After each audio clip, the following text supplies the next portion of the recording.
Good afternoon, good evening, and good morning, everybody, and welcome to a special edition of Disclosure tonight. I'm Thomas Fessler, your host, and, well, we're about to get things started, to say the least. Waiting for Lue Elizondo to show up in the back, but I wanted to go ahead and get the show going at this point and have a chance to welcome everybody in the chat. I'm sure we're going to be seeing a lot more people going on here today than usual, and, yeah, sorry about the change in time, but sometimes when you're dealing with people who are a lot more important than you are, or I am for that matter, or any of us, like Lou, schedule changes, you have to adapt to it and go from there. But I'm glad we could be a part of this today. We've been waiting for Lou to be able to be on Disclosure tonight for some time. Great many thanks to Rob for being able to come out and bring us this. But, you know, hey, it's Monday. Feels like it could be hopefully it's not going to be one of those weeks, but hey, that would be if it was one of those weeks we get Monday every day. That means we'd actually get Lue Elizondo but that's not going to happen. I digress. What a day, to say the least. Yeah, drop everything, scramble, get stuff together, all the preparations and thought you'd have time for. Well, I hope they were ready to get there, because whether we like it or not, time marches on, to say the least. Is there an echo delay, you're saying? Uh-oh. Yeah, we got an echo delay. There we go. That's taken care of now. Oh, I had, like, being Tom as usual, I have got another window open in the background. I had the analytics there and everything was looking good. But behind it, I actually had another window going with. I'm far from perfect. I make mistakes. We're all human to that degree. So let's go ahead and switch over to the new studio. Yes. Well, I'm kind of in the new studio now. As you know, we do I've been doing the news for a while on here. It's a way for us to go ahead and actually talk about a little bit more stuff than just UFOs, but talking on global science and astronomy and space news that's happening, and maybe some global issues as well to a degree, keeping up with what's happening in the United States, what's going on in China and everything. So I figured, why not? We need a news studio. So where did that logo go? There it is. Late night update. Yep. I've split out late night update from the regular show. I'm sure you saw our first one taking place over time, but we'll get there. So in the meantime, let's go ahead and take a look in the chat and see who's all out there at this point. There are a lot. Yeah, let's see where we're at here. It says in the top chat, which means I'm screwed at this point. Go to live.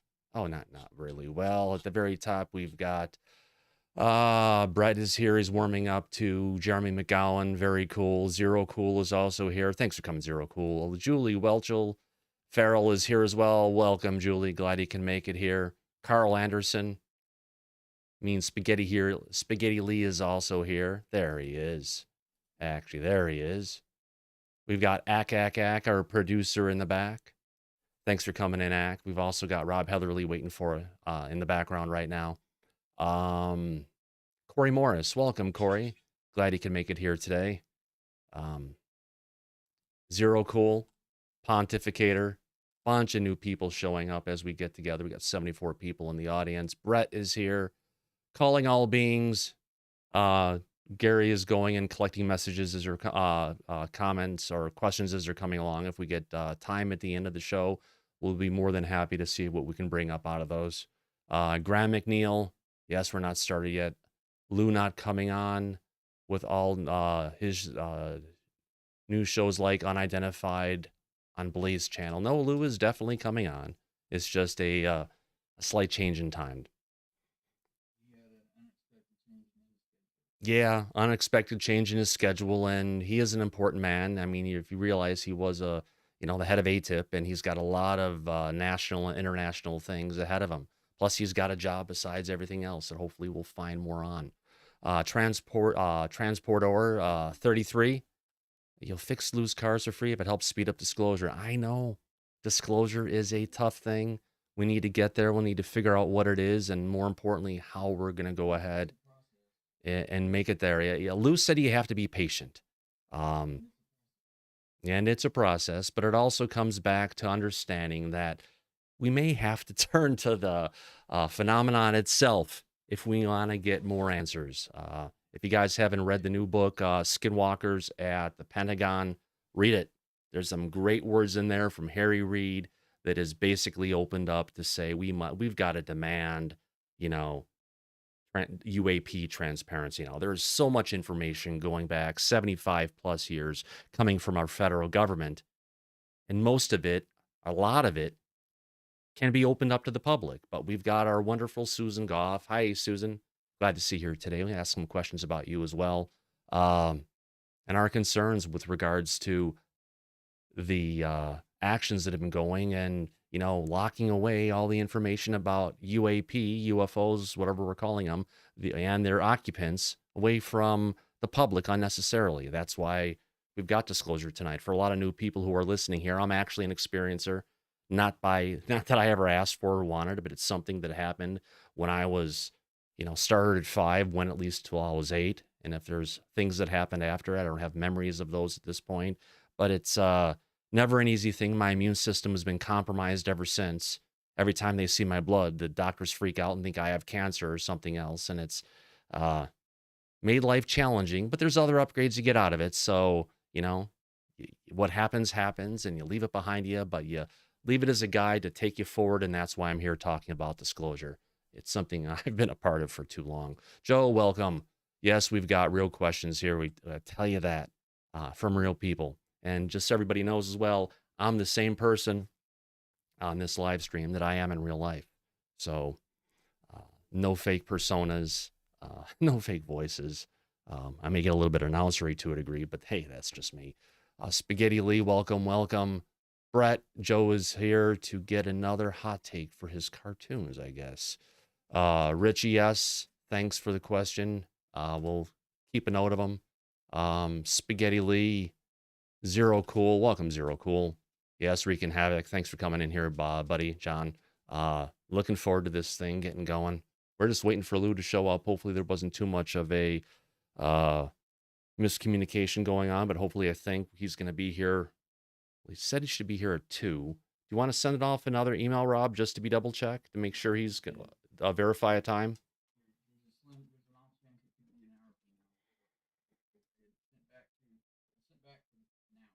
Yeah, we've set the time for this. There was our window open, and we replied back and said, you know, let's go ahead between 2 and 3 Mountain, which is between 1 and 2 Mountain. Waiting for verification on that, and hopefully he heads backstage, which I can still see here right now and hear the guys, but you guys can't. So let's take a look in here wherever we're at. Julie Welchel, of course, welcome you again. Graham McNeil, appreciate you coming in here. UFO Majestic Q clearance.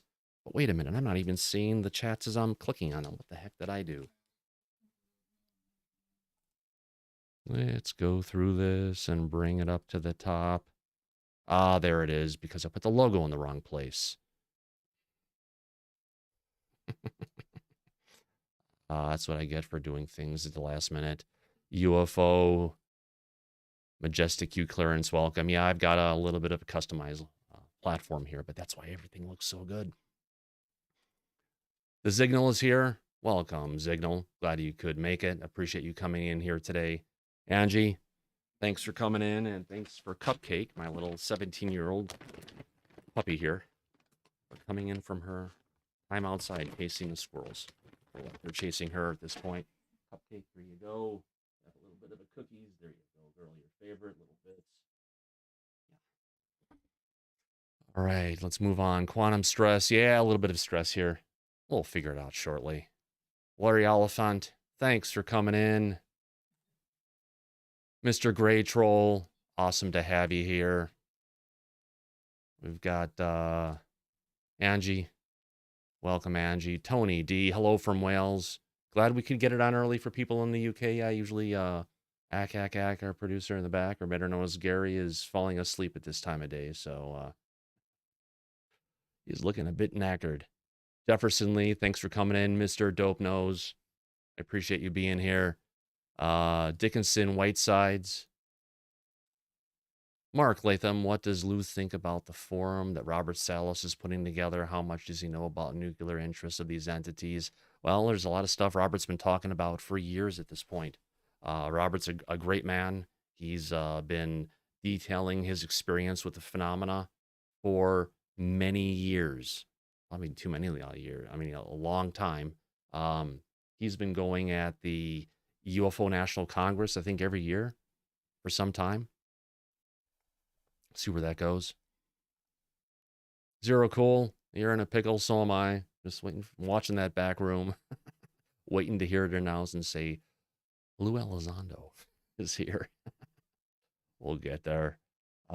Kelly Lewis, thanks for coming in. Kelly, Zachary Russell, appreciate you here. Look who's here, Mr. Greg O'Brien, saying hi to a bunch of our friends in the back. Noticing that my head is covering the chat. Let me go. Yeah. I can move this. I can go there. Actually, let me just take it down here in the front. Oh, I love this platform. Can do it on the fly. Late night news. Let's move this up a little bit down in the.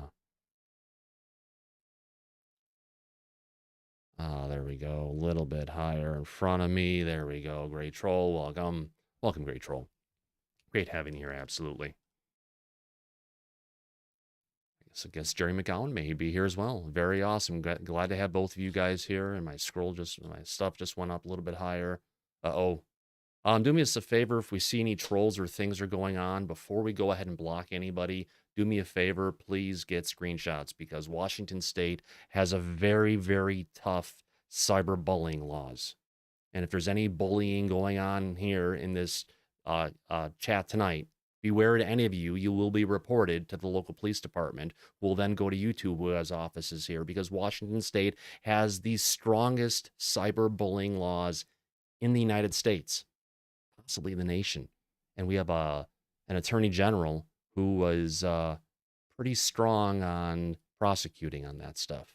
Yeah, granted, you're out of state, but they actually go after people in other states and other countries if necessary. So be careful, everybody. Let's be respectful. Let's be happy and keep it all together.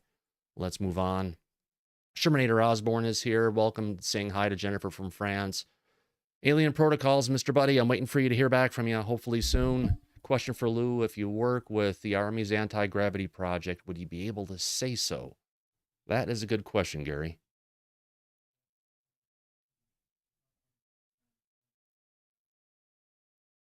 It's what? Slow mode on the chat. Is it flying? Yeah. Chat rate's at a 20 right now, so let me go to the back end. Stream settings.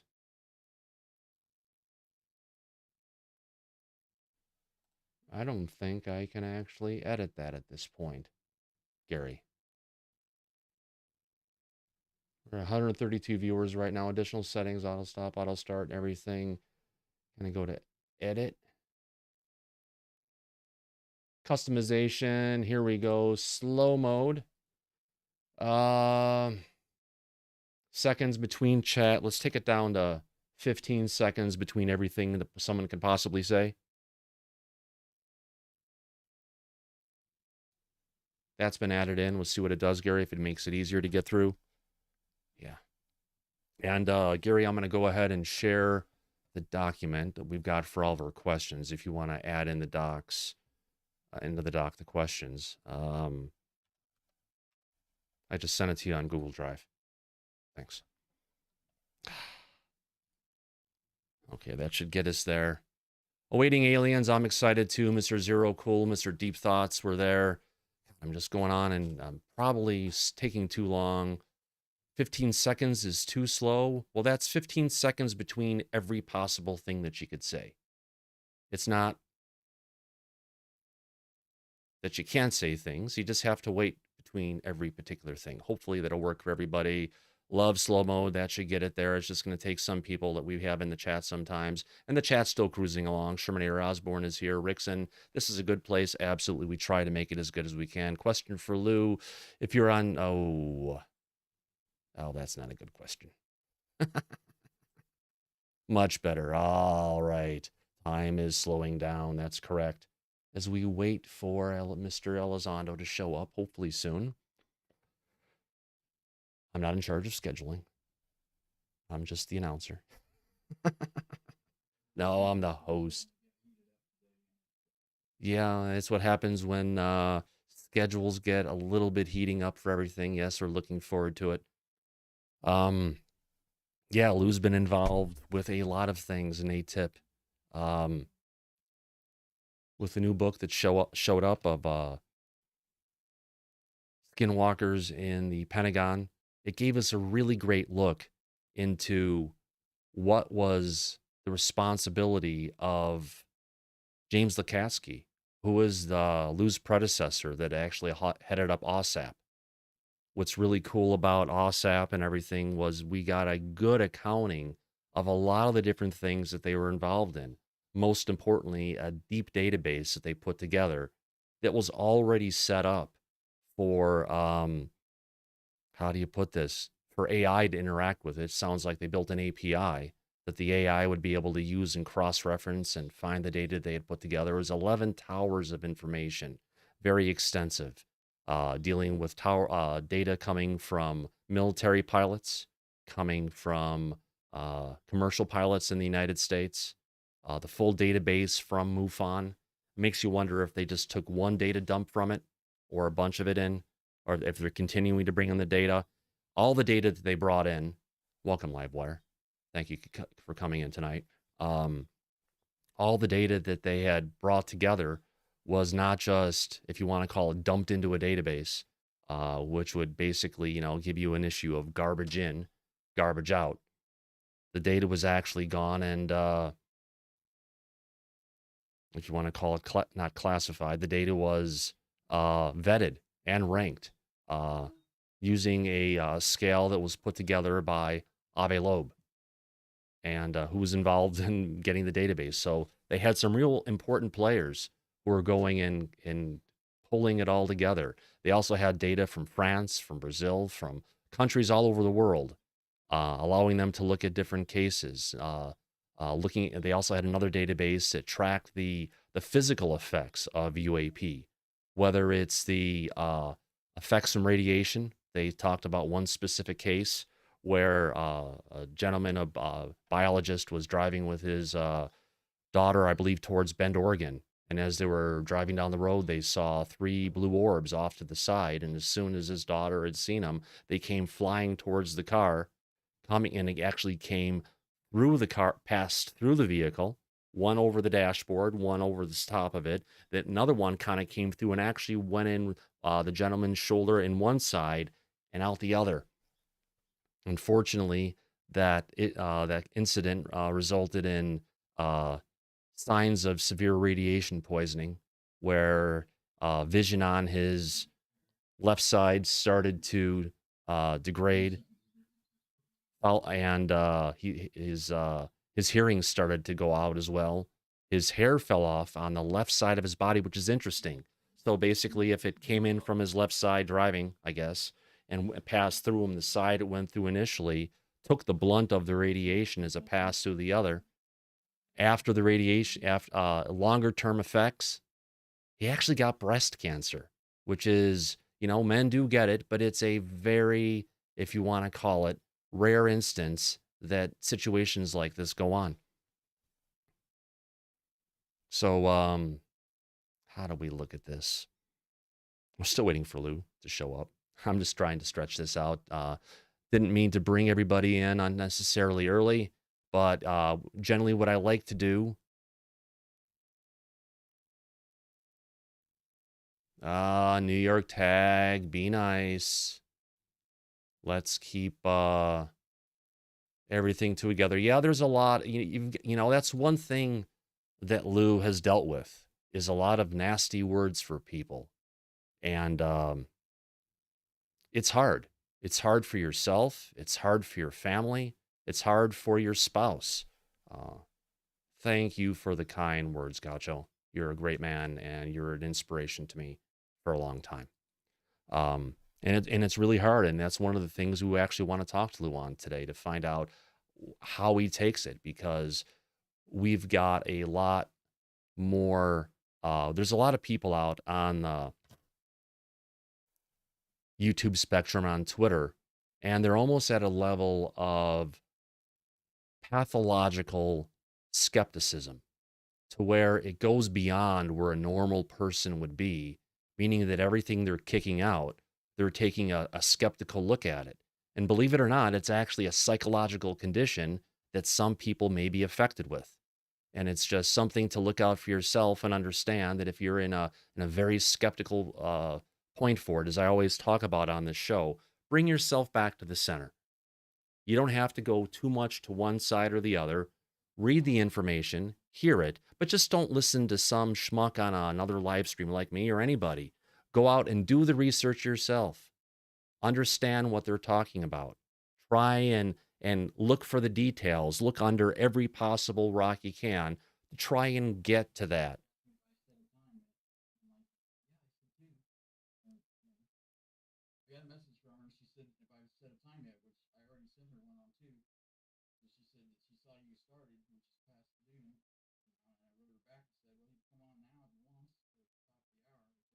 Well, yeah, I need to help out with emails.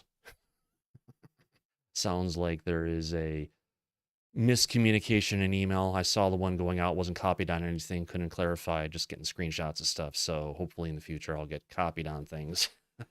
So if there's clarification that needs to go on, I'm used to scheduling meetings, scheduling live streams, moving live stream schedules according to stuff. Yeah, Rob's handling it appropriately. We're getting there. Smile harder, I guess. Was waiting for Lou to show up. Hopefully you'll get a clarification on when the heck he's gonna be here, because the last thing I wanted to do was get on here and talk for everybody and keep on talking. We have 156 people in the audience. Great to hear that everyone's showing up. Wish Lou was here, but he is gonna show up. He will be here sooner than later. Can we just shoot the shit on a favorite alien movie? Well, there is a new broadcast. I'm going to bring in our producer in the back. Ack. Gary, you there? Barely. Barely, yes, I can hear you fine. I know. What is that news show we've been watching? American Horror Story. Yeah, American Horror Story is, if you're looking for something that ties back to, if you want to call it the U.S. Air Force involvement, the start of the deep state, that's actually going and tracking or dealing with the phenomena of what's happening with UAP, going back, looking at from a historical aspect. It's got Eisenhower. It's got his sidekick, Richard Nixon, which if you remember when Donald Trump was in office, that there was a discussion that there were papers hidden in the White House that were to be opened 20-something years later by the then president to disclose and bring a lot of information out regarding what was taking place back in the 50s. So yeah, we've got they've done amazing stuff trying to put all the law together. Yes, it's truly amazing. He's coming on now. He's coming out. There he is. I see someone in the back. Let me bring him into the studio. Let me bring him around. Hey, gents, how are we? Oh, give us a second. We're going to bring you in, Lou. And without any further delay, let's jump into the... Where are we at? There we are. Let me go ahead and get you set up here, Lou. That's just, I'm going to do some stuff in the back end here to get your picture a little bit better. Hope you don't mind. No worries, gents. Apologies for me being late. We did not get the notice to jump now, so my humble apologies. Oh, no worries. Well, you are one heck of a busy man. Having the opportunity to have you here on the live stream is more, if you want to call it more than enough for being here, Lou. Thanks for coming in. Yeah, my pleasure, guys. My pleasure. Thank you very much. It's been obviously real busy. Just came back from Colorado Springs, doing some work down there, but things are all in all going quite well. Yeah, nice. Absolutely. Sounds like you've got a busy schedule, a lot of things going on, and you know, schedules change, things happen. It's called life and everything to that degree. I said it the first time. I got to do a counter on that. I have to take off my glasses so I can see as well. Yeah. Thanks for coming in, Lou. So, Rob, you've got a bunch of questions. Honored to have you here, Lou.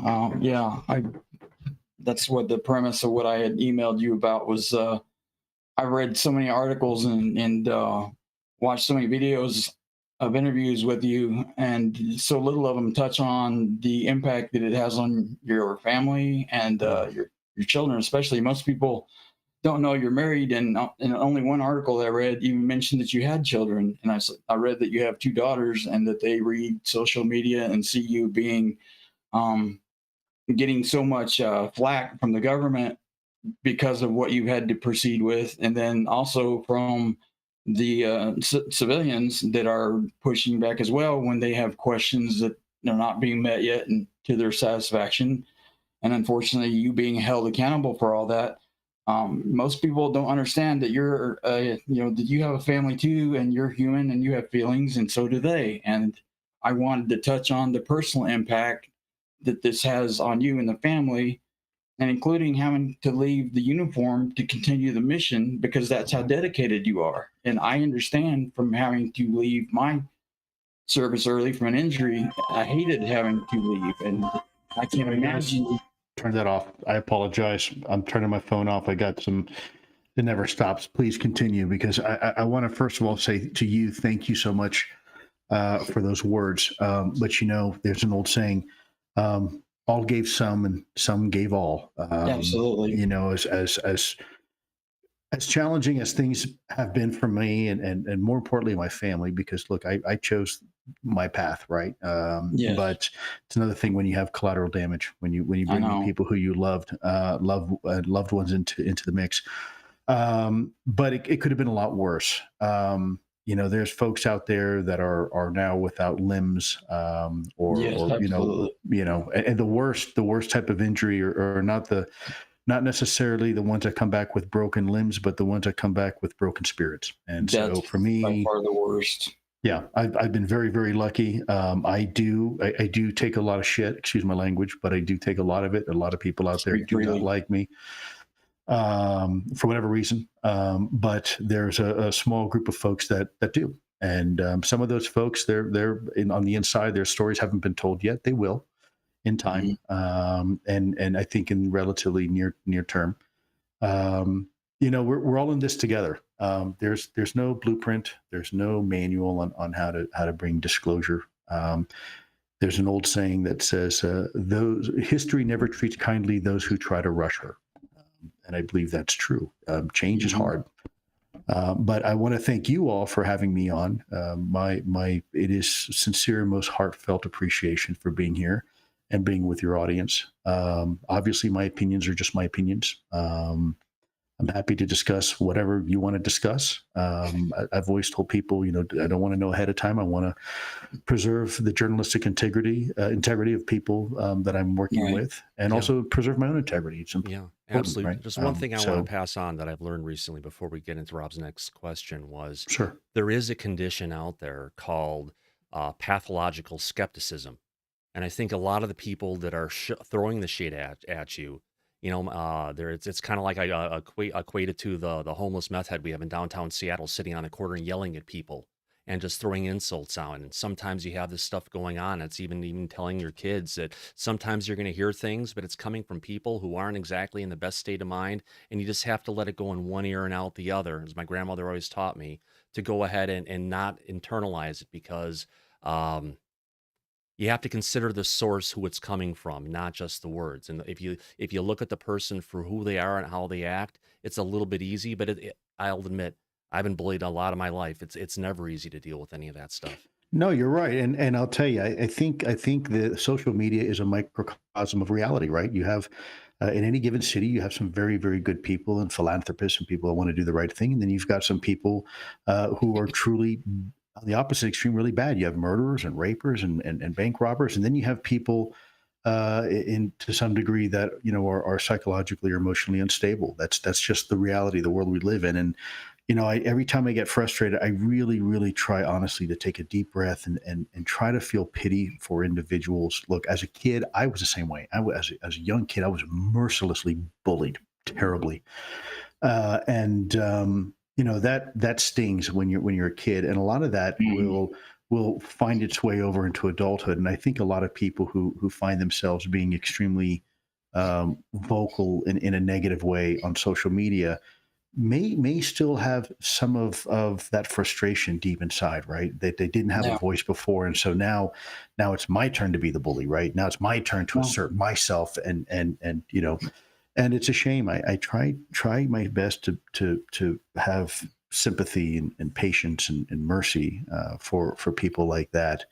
The problem is that unlike in real life, when you're behind the keyboard, anonymity, I think, gives people an extra layer of protection, so to speak, a false sense of security that I can get behind my keyboard and I can say whatever I want, not realizing words are the same as bullets and the same as hugs. They have an impact, right?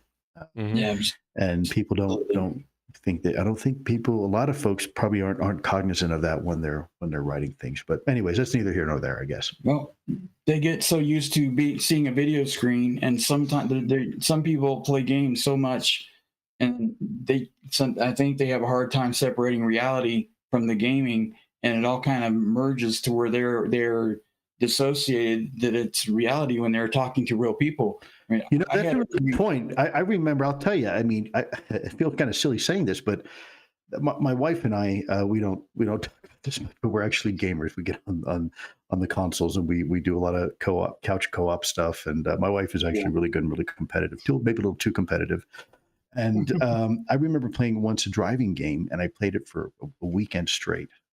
And I remember getting out into my real car and driving to the supermarket, and this bizarre feeling of that, that the controls that I was driving, it felt almost like I was playing back in this video game again.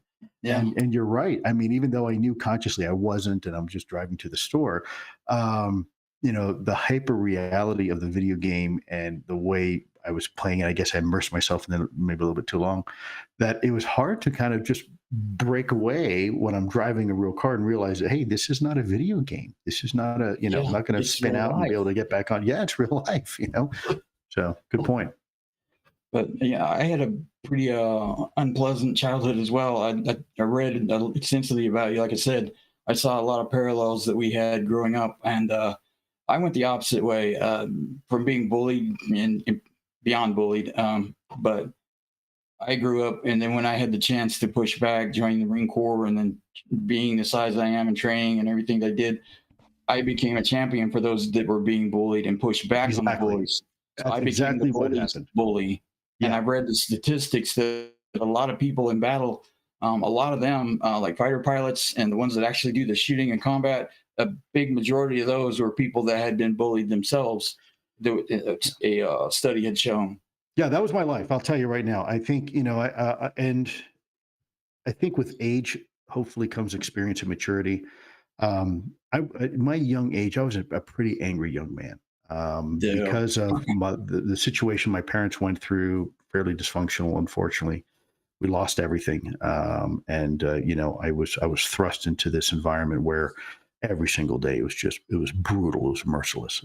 And so as I got older, I learned that I wasn't very good on sports. I was when you have PE time, right? And always that one last kid who's picked last. Well, that was me. I was a liability, whether it was football, baseball, basketball. I was just terrible. But the one thing I was good at was turned out was fighting, whether it was boxing and wrestling and kickboxing. And so I found myself in these environments. When I got into college, I became a bouncer, and I actually fooled myself, telling myself, well, I'm a bouncer at night because it's the only job I can find that pays me cash and it conforms to my school schedule. But in reality, hindsight being 2020, I think I was in that situation because I wanted a chance to really go after those bullies, right? Nothing I would wait for in when I was at the club was for some big bully guy to start picking on somebody. Man, that was my favorite, man, because I was coming in, man. I would tell these guys, look, man, throttle them in a heartbeat. I'm here every day. I get paid to fight every single day, man, and nothing's going to bring me more joy than to tune your wagon up real good. And that's not really the right way to be. I get it. But you're right. I think, joining the military, getting involved in some of the more kinetic aspects of military, that probably part of that is a result of your formative years. And you're right. To me, I always wanted to be a champion for the little guy or the little gal. And there were 2 regrets in my life where I should have stood up and I didn't. And I regret that till the day I die. One was a little kid, probably in 3rd grade. Some big kids were beating him up pretty bad, and he had obviously some sort of mental issue. Kid was, he was in a special needs class. Really sweet kid too, and I didn't intervene. I was a young kid, afraid myself. This is before I was getting into what I did, and I was bullied myself. And then the other time was a young girl in high school. She would sit at the table by herself, and the kids that were around me would mock her mercilessly, and just brutal. And although I never participated in it, I never said anything. Yeah, I never stood up. I never got up and defended her. And I will always regret that. You probably didn't have the capability by that time yet to develop the ability to push back and fight back. No, I didn't. And peer pressure was terrible, right? In high school, you're a freshman, and of course, it's there's this weird pecking order inside, and who's who, and you have the jocks, and this and that. And of course, at the very, very end, you have the group that I was. The trouble kids that don't fit in anywhere, so you're kind of the odd man out. I learned through that process in high school. Unfortunately, I met a Vietnam vet. There was a Green Beret that taught me how to fight and taught me not to be a bully. But it wasn't an issue anyway. But he taught me how to fight back appropriately, how to defend others when it was appropriate, and not use any excessive force than necessary. And I found through that process of being an angry young man and defending others, what partly fueled me was the fear that I was vulnerable. And when I had competed enough on full contact in and out of the ring, and over the course of till about 25 of so much kinetic contact, you could say, I finally learned that I was able to put down pretty much any threat that I needed to, and I wasn't afraid anymore. So it allowed me to finally find peace and move on with my life, knowing that I was secure, and what happened to me prior in my life wouldn't ever happen again because I could control that. And fear's a big motivator, isn't it? Anyone else? Fear's a big motivator, isn't it? I mean, it is, and not just for the human being as a person in psychology, but from a sociological perspective, societal fear is important, because it's a motivator, whether it's in fear in religion or fear in government or fear in whatever, or fear in the topic of UAPs. At the end of the day, fear is something that is, I think it's universal. I think fear is one of those emotions that human beings have that is extremely motivational. It'll get you to do things, sometimes good, sometimes bad, right? So really, we need to make sure that we hone in on those times when we need to make a decision, and always try to make those decisions good decisions when we're in those, whether it's combat and firefight or anything else. In some cases, just simple things, right? Standing in front of a crowd and having a conversation. Being able to control that fear, I think, and be good with it. Recognize it as real, and don't deny it. Don't admit that that it doesn't exist. Rather, in my opinion, embrace it. Try to recognize where it's coming from. Try to, in some cases, better understand the source of it, and then manage it, and then handle it. And I think a lot of the pushback that you're getting from the people that you thought would be some of the people you thought would be championing you in the UFO community, and some of them with all of the highly fueled fear and anger that they have, I think a lot of them aren't grounded in some kind of faith structure and they're lost and they're looking for answers.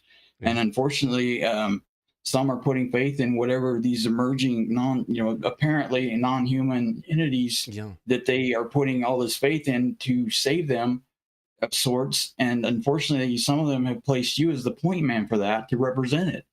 And you're getting the brunt of that kinetic nervousness, anxiety, and fear. Yeah, and that's okay. I get it. Shooting the messenger is an old cliche that's been around a long time, and it's only around because it's happened a lot. My intent, my hope with this conversation is simply just to speak the truth and allow people to absorb what this topic means to them. I've never prescribed a narrative to this. I've never prescribed a motivation or an origin. As I've said before, people get into this topic because they think it's neat and it's, wow, neat, you watch Hollywood. But, I've often likened this conversation with somebody to like having a conversation about cancer. In this case, the good news is that the patient's going to be saved, but it's a serious conversation. Look, you're asking a society, you're asking countries, you're asking people writ large to reject an existing paradigm in favor of something new. Now, let's look at the last time this has happened in history that maybe could be correlated to something like this, was with Galileo proving the principles of Copernicus, that the Earth was not the center of the solar system. And to the point where people refused to even look through his telescope, because what those observations may do would not comport to their pre-existing notion of how the universe works. And so human beings are very loath to look at new paradigms. It goes back to fear. It's very scary, right? And you're asking them to now reconsider things they've were taught either maybe around the dinner table, around Sunday school, or maybe around watching television programs and what they've learned from their governments. You're asking people to in a relatively short period of time, when you look at the age of our species, one generation is not a whole lot of time to really change someone's paradigm. One gets some sort of social whiplash, perhaps, and so we need to have this discussion in a deliberate, purposeful way, but at the same time recognize that it takes time for people to incorporate this new data. Because as human beings, we technically, there's two ways we handle data. What we should do is, when we have new data, comport our opinions around the new data and basically say, okay, we're gonna adjust our opinions based upon the new evidence. But instead, what most people do, and I've been guilty of this too, like everybody else, rather than that, we comport rather comport the data around our preconceived notions and narratives. And case in point is when you go to the doctor and the doctor says, Mr. Elizondo, I got bad news for you. You've got cancer, right? I don't believe it. The very first reaction we have as a human being most of the time is, I don't believe it. Denial. Denial. Or when you are faced with the reality that maybe a spouse or a girlfriend or a boyfriend or a partner has been cheating on you for a while, right? And your friend has the unfortunate responsibility of telling you, what do we do? Well, that can't be true. I don't believe it, right? It's human nature to react that way. And you go through a process of emotions. It's a range of emotions, especially if it turns out to be true. Right. But there's one thing really quick, if I could say that. Yeah, go ahead, Thomas. Sorry. I've adapted something I say at the close of every single show. And it's just, I'm an experiencer from the age of 5. It happened for a good 3 years. It changed who I am for how I see things today.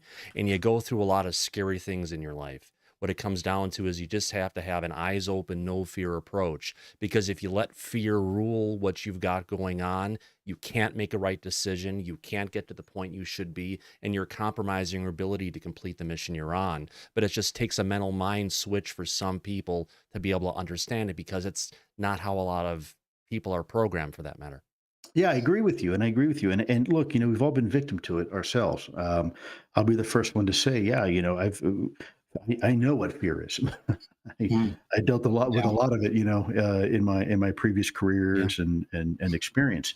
And it's very powerful. Frankly, it's innate to the human species. It actually fear is probably a survival technique to our species that we've had since the reptilian brain, going way back. Right. because other animals have the same thing. Fear is a strong motivator. We probably owe our survival to some degree for having that aspect of our character and personality.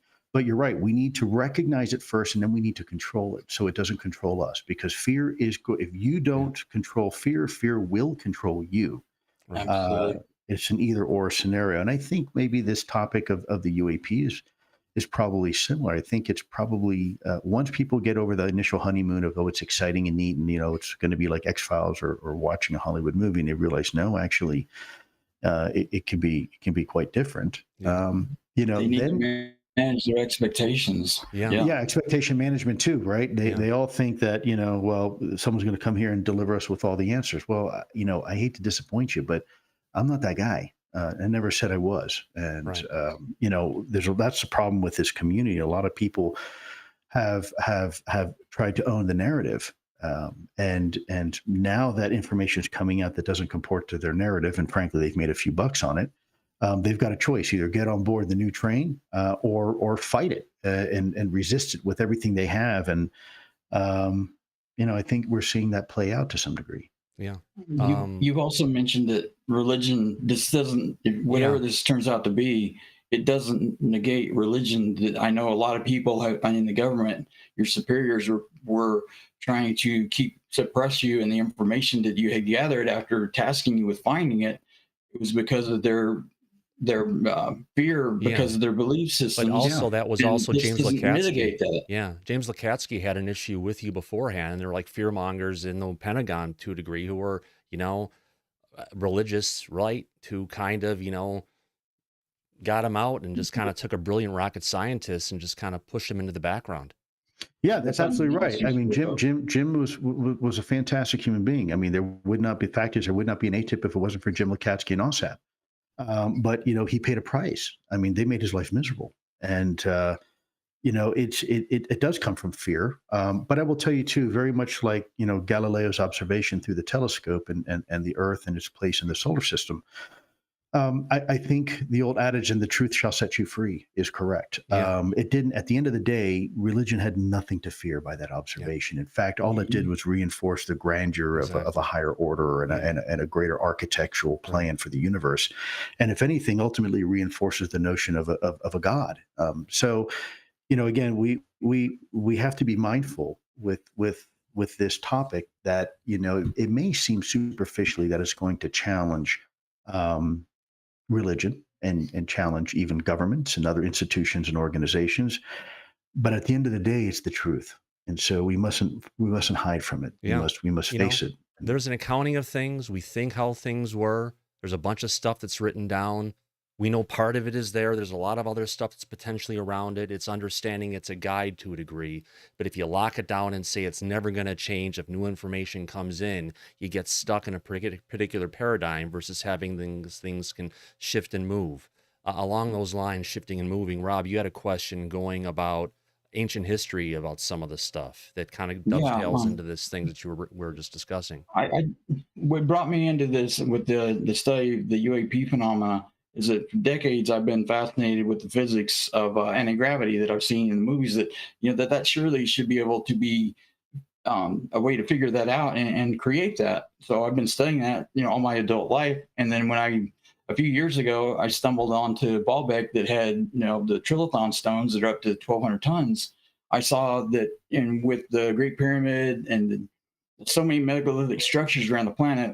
I was an engineer by trade, and in all processes of manufacturing, I was seeing machine marks on all these megalithic stones and stuff that had to have been by somebody that had the machinery and everything that goes with that skill, with that set, to manufacture these that were outside of ancient civilizations. They were like paleo contact type. They weren't part of the civilizations because we don't have the evidence that should be there. Like with us in 10,000 years, there will be traces left of us, but the only traces left with the megaliths are the marks left on the stones of the tool marks that are overcuts you can't do with a handsaw. So it shows that this may not be our first encounter with a higher order of intelligence or beings that injected themselves into humanity. And it's an interesting point there, Rob, that you have, because Up until recently, we always were taught in school, that North America, South America was populated by some indigenous folks that came over the land bridge about 20,000 years ago. And now we're coming to the realization that there may have been several migrations before that. And then the question is, well, what type of societies and civilizations evolved from that, right? Independent before other migrations came in and, if you will, absorb those particular cultures. It's a great question. And as far as anti-gravity is concerned, all I got to say is that, look, we know gravity exists. Gravity is real. Mm-hmm. So if there is a fundamental force out there called gravity, then there must be an absence thereof. We know that when you go to deep space, away from any massive object, that gravity is much less significant. And if there is a gravity, then there must be also a no gravity. Mm-hmm. That's just pure logic. The question is what does that no gravity look like? And is there an anti-gravity? Is there an opposite of gravity? Well, we know with magnetism, we have opposites in polarity. In a lot of fundamental aspects of the universe, we have opposites of things.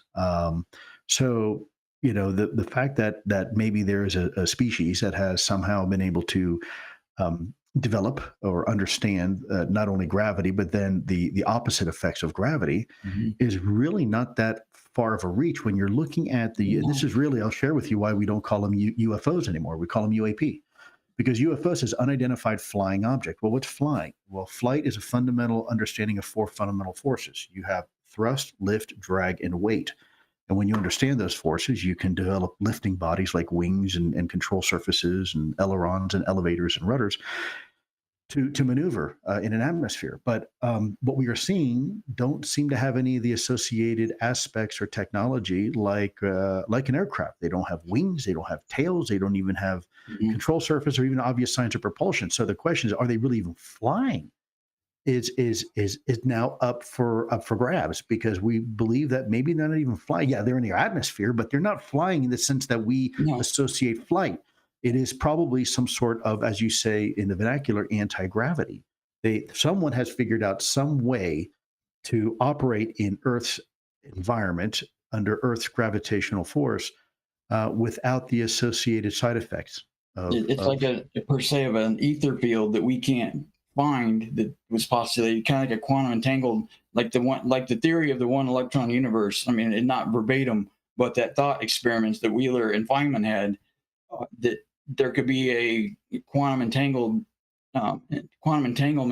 of all energy and mass to where there are fields that they can manipulate that we're not quite aware of yet, that we can't quantify and can't measure, because we don't know how gravity works or what produces it. We just know the effect of it.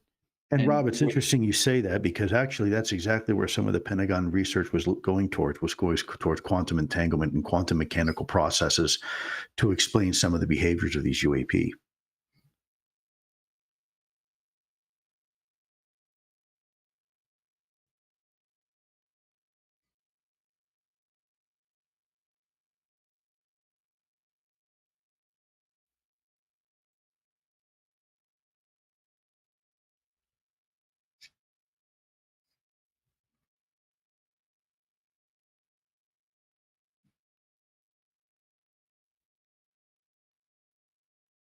Thomas, you're muted on the stream side. Thomas, you're muted on the stream. Dang it. Sorry about that. All right, here we go. Man, that was really good too, Thomas. Let me go ahead and bring that back again. And okay, so we've got the Aqua case going back to 2013, right?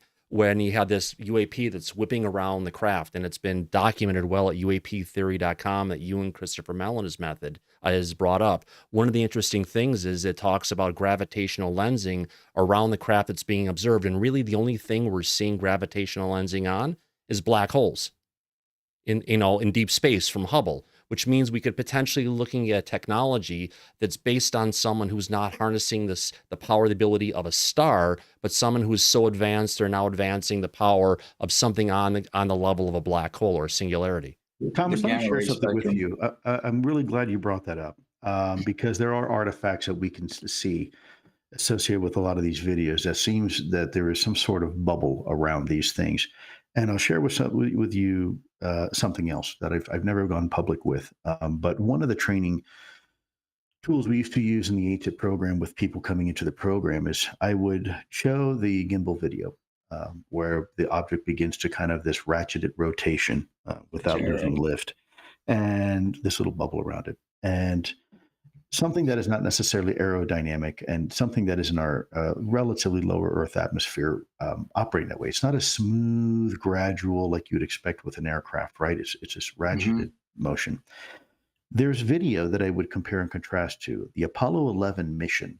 You can look it up on Google at some point or online and pull up the video of the rendezvous. It's about, it's actually a pretty long video. I think it may be upwards of 11, maybe 17 minutes. There's a shorter version, but you want to see the longer one. Watch the lunar lander coming up to rendezvous with the lunar orbiter. And as that, looks like a washing machine, if you will, that as it's coming up and you can see it coming up, and it's definitely not aerodynamic, it doesn't have wings or anything like that.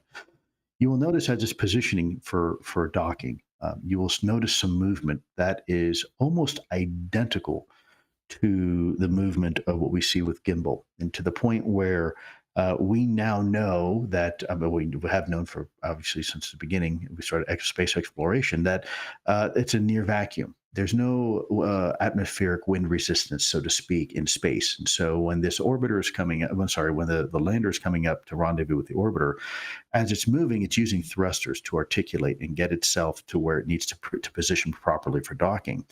And it's moving that way because there is no atmospheric friction. So it's this ratchet effect, which may comport to what we're seeing inside these bubbles here on this planet, that when you look at something like the gimbal and operating that way, based upon the physics, it is quite possible there is no atmosphere inside that thing. And so it's operating, you're seeing in front of your eyes something that we have already seen before in the 1960s, multiple times before.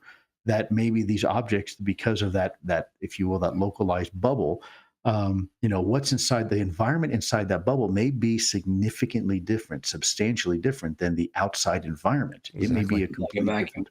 Yeah, right, like a vacuum, exactly, precisely. But also with the speed, the time frame, and from its observer effect, the observer within that bubble, if it's manned, is going to be entirely different than slow motion. Correct. Well, we see this incredible, instantaneous acceleration of hypersonic velocities and these incredible maneuvers. It's all relative, because if you were inside that bubble, inside that craft, and were to be observing the outside environment, we would all appear to be going in slow motion. Right. And yet this is part of Einstein's theory of relativity and whatnot, that both are true. They're not mutually exclusive. Both can be happening at exactly the same time. Yeah. It almost, if you want to call it, you'd say that if you've got these craft that are moving around at 7,000, 14,000 miles an hour, and they're making these radical turns, it's the outside of the craft that, if you want to call it, of this bubble, where it's at, but whatever the occupants are, the vehicle and the people inside the vehicle, they're basically standing still. There's no effects of everything, and that kind of explains. It's right. Space-time is fundamentally different inside versus outside, and so the way you experience acceleration and speed is completely different. Yeah, people don't realize right now we have GPS satellites that everybody takes for granted. It's either on their watch or it's in their car, and you learn how to get to grandma's house that way. To the point where I don't think we even use maps anymore, really. But do you know how a GPS satellite actually works? Well, there's an atomic cesium clock inside that spacecraft, that satellite. And it's pre-positioned at a certain location over Earth, and there's a ground station on the ground that has that exact same atomic cesium clock. Now, why is that important? Because those clocks run at precisely the same rate, period. And yet, when we first started launching these satellites into space, we realized there was this phenomenon called atomic drift. How is it that the exact two atomic cesium clocks with the exact same rate of decay, that over a week's period of time can be off in time? And by the way, substantially. Well, it turns out that the atomic cesium clock that's here on Earth, because it's affected by Earth's mass, space-time is a little bit different than the way those satellites up above in geosynchronous orbit and whatnot experience space-time. Time actually runs at a different rate. It's the same thing when we were looking at our observations of Mercury for the very first time. We had all these these models of when Mercury goes behind the sun, when it should pop out, and we should see it when it comes out the other side. And yet, for hundreds of years, we were wrong. We couldn't figure it out. How is it that we know the mass of Mercury, we know the mass of the sun, we know the distance, we know its velocity.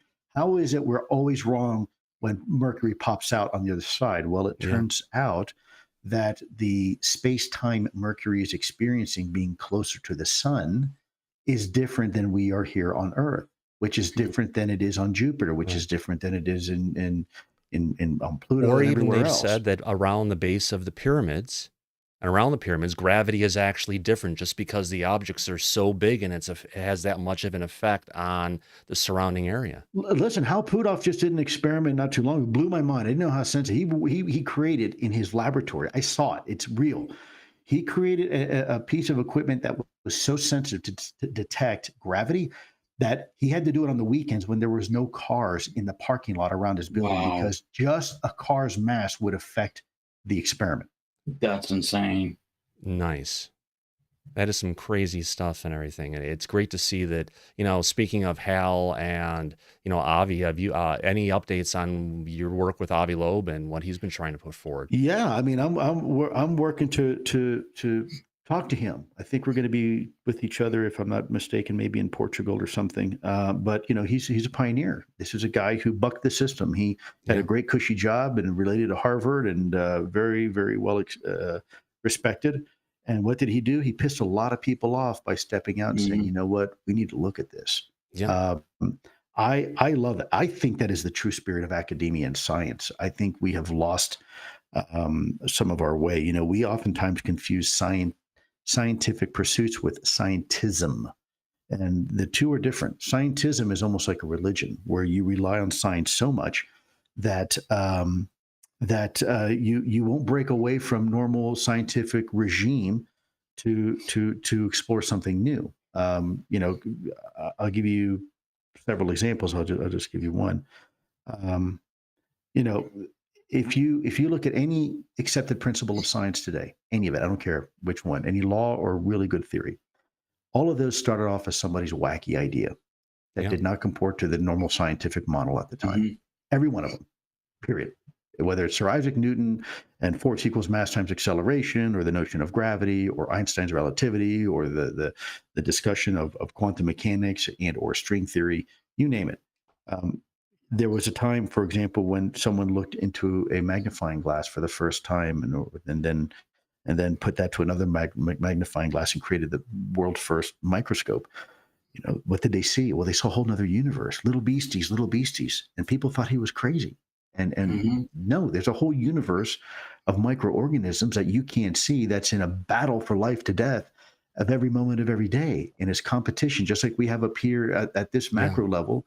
At that micro level, the same type of universe exists, and it's dynamic. In fact, I heard one scientist say there's more biomass in that animal kingdom of microorganisms than there are in all the other animal kingdoms combined. So every tree, every flower, every human, every plant, all together, its biomass still doesn't compare to the biomass of that. Viruses have a larger biomass on the planet than the rest of us. That's the largest biomass there is. Right. And that's an incredible reality when you think about it, right? That there's this hidden invisible universe right in front of our eyes. And yet it makes up most of our living world. Speaking along the science area, Harry Reid, in the intro to the Skinwalkers of the Pentagon, insert plug here, great book, everyone should read it. He'd mentioned that the U.S. government needs to establish and fully fund a centralized and coordinated effort for focusing on the science, technological, and security implications of UAP. That it's more than just the government. It's about academics and industry leaders and our top and our brightest people and our scientists that we need to bring together. And I know recently on, let me see if I can bring this up here. You're on a discussion with Alien Addict, and you brought up this stuff about this lab per se that, kind of ties all of that together and almost echoes the words from Senator Harry Reid. Absolutely. We need advisory boards for each and every one of those. I mean, look, I've often said that I want my government involved up until the point where it doesn't have any business to be involved. I think, for example, defense and intelligence should be involved in this topic strictly from a national security perspective, and only that. But we have a lot of other elements of government, like Department of Energy, and we have, believe it or not, even diplomatic ties like State Department. We should be working with our foreign friends and allies on this topic. This is a much bigger discussion than just defense and or intelligence. And I think, as you see, the reason why that briefing slot I wrote the way I did is to highlight the contributions that can be had if we bring in the best and the brightest from everywhere. And if you notice, it's called citizen, you see private it's called sector. A federal lab. It's not called a military or DIA or DOD lab. Correct. No, it's a federal lab, a national laboratory, just like Oak Ridge or Lawrence Livermore or Ames or, all these places that do such great stuff for us. And yes, even the private sector, even Joe Citizen should have an ability to be part of this conversation, because ultimately the conversation impacts every single one of us. Yeah. Equally. Now, differently, but yet still equally. And I noticed with the portion of the congressional report that was released to the public, category 5, the other category that doesn't fit anywhere else, I noticed how that was tactfully made to where the government didn't cross the line to say it's a non-human entity. They came right up against it, and through the process of elimination, one can deduce that that's what we're dealing with. But it's like with the art of war. You don't close the circle on the enemy and let them know that they're completely encapsulated and they're fighting to the death. You leave them a little bit of wiggle room so you can bring these active minds in and them not have to obligate themselves to say, yes, I am on board that it's non-human. They can come in and say, well, it's number 5 and it's other. I'm not saying that it's aliens. I've got an out, so they can engage. So, Rob, obviously you've been in the government too for quite a while, because you're right. That's exactly what that means. It's a way to have the conversation without having to have it directly. And I've told people from day one, this conversation's a marathon. Yeah. This is not a conversation about satisfying the idle curiosity of somebody on YouTube or Twitter. But this is an important topic. I mean, it's really important. This is probably the biggest and most important topic versus any other thing we've got going on our planet. And another thing, back to Senator Harry Reid, who I'm really liking right now, is saying there is information by the government's covert investigations into UAPs that can be disclosed to the public without harming our national security. The people deserve to know more. Transparency is the best medicine for good government. I agree. What is it going to take? Do we have to, start demanding UAP transparency now and going in the streets? But let's look at the flip side. And I'm not saying I agree with this, but at least we need to recognize it. Okay. So I agree with the good senator. I think we absolutely should have the conversation. I think, this is, like I said before, this is not a conversation like fine wine that gets better the longer you keep a cork on it. I think this is a conversation like rotten vegetables in the refrigerator, and the longer it stays, the more it's going to smell. So we need to take care of it. But I'll tell you, here's the devil's advocate part of this. And by the way, I don't agree with it, just for the record, but stating it because it is a consideration. You have, let's say, a couple people that have been working this diligently for a very long time, and haven't been briefing Congress. And haven't been briefing the Secretary of Defense or the Director of CIA. They've just been kind of running this under the radar for a while. Now, back in the past, it had some potentially some oversight, but now it doesn't. And every time the government has said, for the record, do we have a UFO program? The answer has been no. In fact, it's been crickets. And so we've been reporting to Congress. And now it comes out that, Joe Schmo, Jane Smith, you guys were running this for the last 20 years. And you didn't have the authority to do it. You weren't reporting to the SAPCO. You weren't reporting to Congress. You weren't reporting to the Department of Defense. You were running an illegal operation. You're going to go to jail, right? Now, or let's check this out. You've got Company A and Company B. And for whatever reason, back in the past, let's say hypothetically, so let me caveat that. Hypothetically, we recover some sort of strange material that falls out of the sky.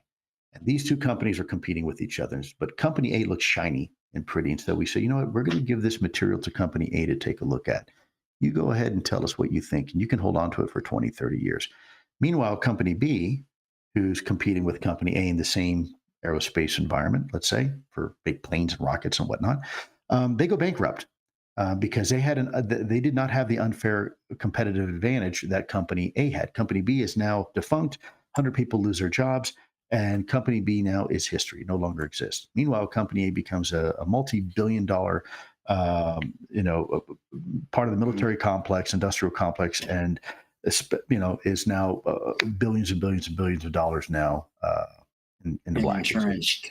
Right, and now it comes out that, well, you know what? Company A did happen to have exotic material, and it did give them an unfair competitive advantage for 40 years. What's the lawsuits now? What's the liability now that you have companies getting unfair advantage with certain tech and being able to do stuff with it while other companies didn't, when they were both supposedly competitive on the playing field? By the way, by law, you can't give one an unfair competition to another. And now you've got, hundreds of billions worth of stocks going now tanking, and lawsuits galore that could threaten the very companies that you need to fight tomorrow's war. Now, again, please understand, I'm not defending that rationale. I'm simply raising it so people are aware that there could be people out there that may not necessarily be super happy or interested or motivated to have this conversation right now. Yeah. As far as advancing the truth of what is out there, they want to keep it under wraps because acknowledging it, and then those industries and those silos that have been rogue, so to speak, they've got a lot of people to answer to, and the legalities both. So yeah, big liability. Talking about our favorite point person. out that disclosure is fighting its way out in the halls of Congress and DOD with all the 20 different silos. That they weren't talking to each other, and like the Air Force, it looked like was keeping information from the Navy and everybody else. How do you reconcile two different branches of the military that are at odds with each other? Ron, saying, hey, you should have told me this 75 years ago. You just had Secretary of the Air Force Kendall say in a news report when Gallego came out and said, Congressman Gallego said, we need to have this conversation. This is important. What did the Secretary of the Air Force say? He said, we know this has been around for a long time, but we don't think it's a priority right now because we don't see any reason to think it's potentially a national security issue. So let me ask you this in the same vein. If I were to take a submarine and all of a sudden pop that submarine out of the Potomac River near Washington, D.C., just because it doesn't have an American flag on it, do you think we're going to be asking questions whose that is? Of course we are, right? Because the mere fact that something is there and it's not ours means we should be looking into it. Yeah. And yet the argument that the Secretary of the Air Force, Kendall, just said, with all due respect, I disagree with his position, that, well, because we know it's not ours, we're not going to look at it, which is not really that much of an issue because we don't know what it is. Yeah. I mean, what's the protocol when we have something in our airspace, when we have a battle group or a plane, when we have a conventional craft or whatever enter that space that they have a right to self-defense? If we can identify it and it's not ours, it's somebody else's, what's the protocol for that? We either try to turn it back or we shoot it down. Why are they know these aren't human and terrestrial because they're not engaging them. They just let them be. We're spending millions of dollars. Here's what I tell the people in Congress. We're spending millions of dollars right now trying to protect just the airspace over Washington, D.C. And by the way, if something strays off, we're going to scramble 2 F-16s and we're going to bring it down if we have to, right? Mm-hmm. Well, what's the difference between that and a military operation or exercise out in the ocean? There isn't any. Controlled airspace is controlled airspace. And so if you don't give a crap about protecting our controlled airspace over there, then you know what? Stop spending and wasting my taxpayer money. And who gives a shit about what flies over Washington, D.C.? Don't complain. Don't bitch. I don't want to hear it because you obviously don't care about that over there. There's no difference except for, oh, that's right, you live here. Oh, now I see. So what you're telling me is because you happen to live in Washington, D.C., that's important. But for those 5,000 sailors and Marines that are out there on a deployment somewhere on a ship in the middle of the ocean, since you don't live there, not so much of a priority, is it? And so talking about the people who like to keep this and lock everything up, I have to bring up our favorite lady at the Pentagon, Susan Goff. We all know and love Susan, who's been corralling and controlling the FOIA requests related to UAP. Some people think this is an effort to circumvent and even thwart the Freedom of Information Act. In your personal opinion, is this behavior unlawful, unethical, or appropriate? Thomas, in my opinion, it is absolutely absurd and is actually jeopardizing the very fabric of our democracy. Yeah. You have an individual who has gone against what Dana White has already said. And I'll share this with you. Dana White came out, who was the press secretary for Mattis himself, said, yeah, Lue was there and the program was about UFOs. Then this guy comes in, Sherwood, nice guy, by the way, and is told to change the narrative after Mattis leaves, because now Mattis and Dana White are out. Some of my old bosses say, okay, we're gonna fix this. We're gonna put the genie back in the bottle. Mm-hmm. You tell the world that it has nothing to do with UFOs, and you tell the world that Lue didn't have any responsibilities in it. So then I call Sherwood, and Sherwood says to me, Lue, and he said, I guess, to somebody else too, who put this out in print, but he told me this in front of my wife. I don't have speakerphone. He says, Lue, I don't like the way this is being handled. I know what you did. I'm very well aware of it, and I'm trying to get the statement corrected. Unfortunately, there are people in your old office that are outvoting me, but I'm trying. Well, within weeks later, now we have another PAO officer, and then finally Susan Go. And Susan Go's background is a full-bird colonel in the reserves. Okay, so great, thank you for your service. But happens to be in psychological operations, in PSYOPs. And not only is it in PSYOPs, but she actually wrote a report that is public. You should read it. Where towards the end, one of the things she says is it is impossible to separate the duties of a public relations officer from that of psychological operations and misinformation, right, and deception. So you mean to tell me, even though it is illegal, you are conducting psychological operations against the American people in your roles and responsibilities as a PAO for the Pentagon? Yeah. That is not the America that I know. No. And I don't think it's the America that most people expect. And so I guess my advice for Mrs. Go would be to find a nice retirement home somewhere, hopefully far away from a whole lot of people. And,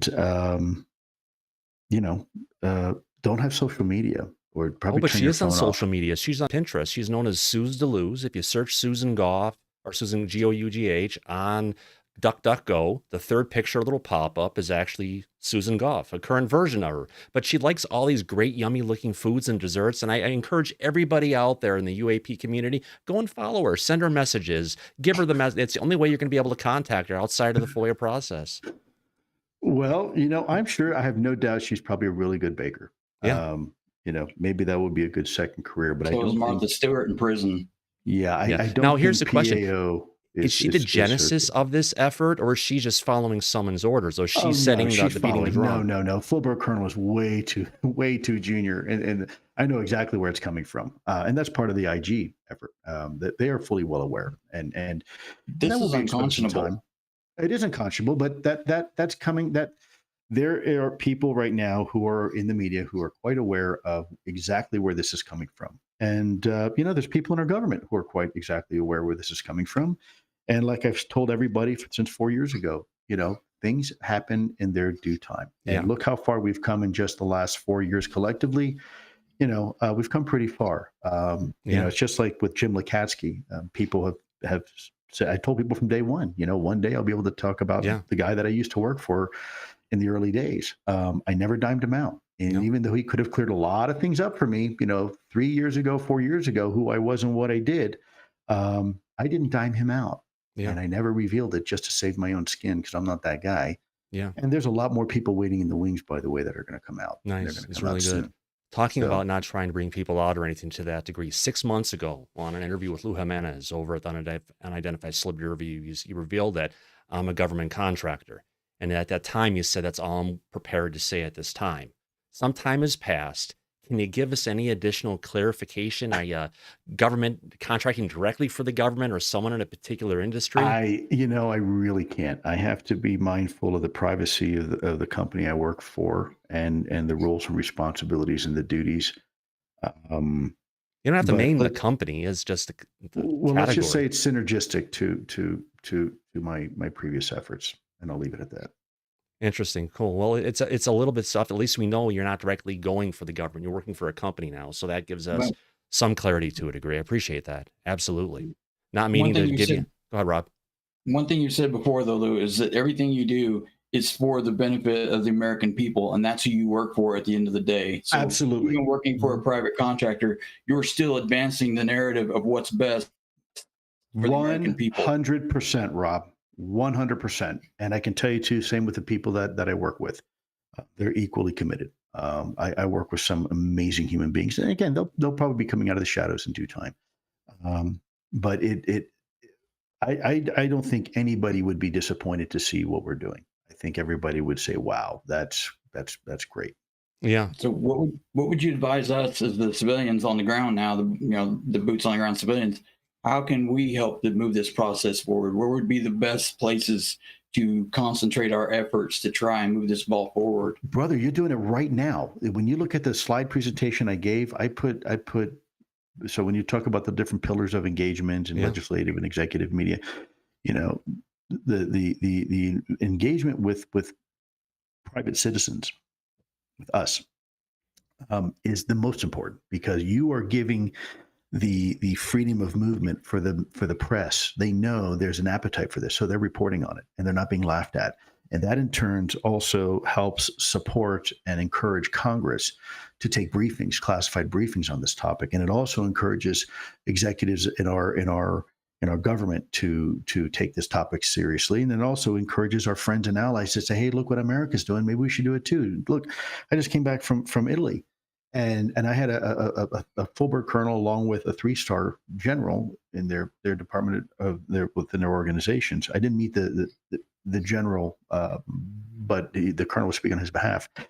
They said their Air Force is now encouraged to come forward and have conversations with their government about UAP encounters, just because of the bravery of our men and women that did it here. And so now they're having that conversation. Yeah. And so you as Joe, private citizen, boots on the ground, you guys are doing it every day. I know people are hungry to do more, but the groundswell that has occurred in the last 4 years on this topic is unprecedented. We have never, ever seen this before on this topic like this.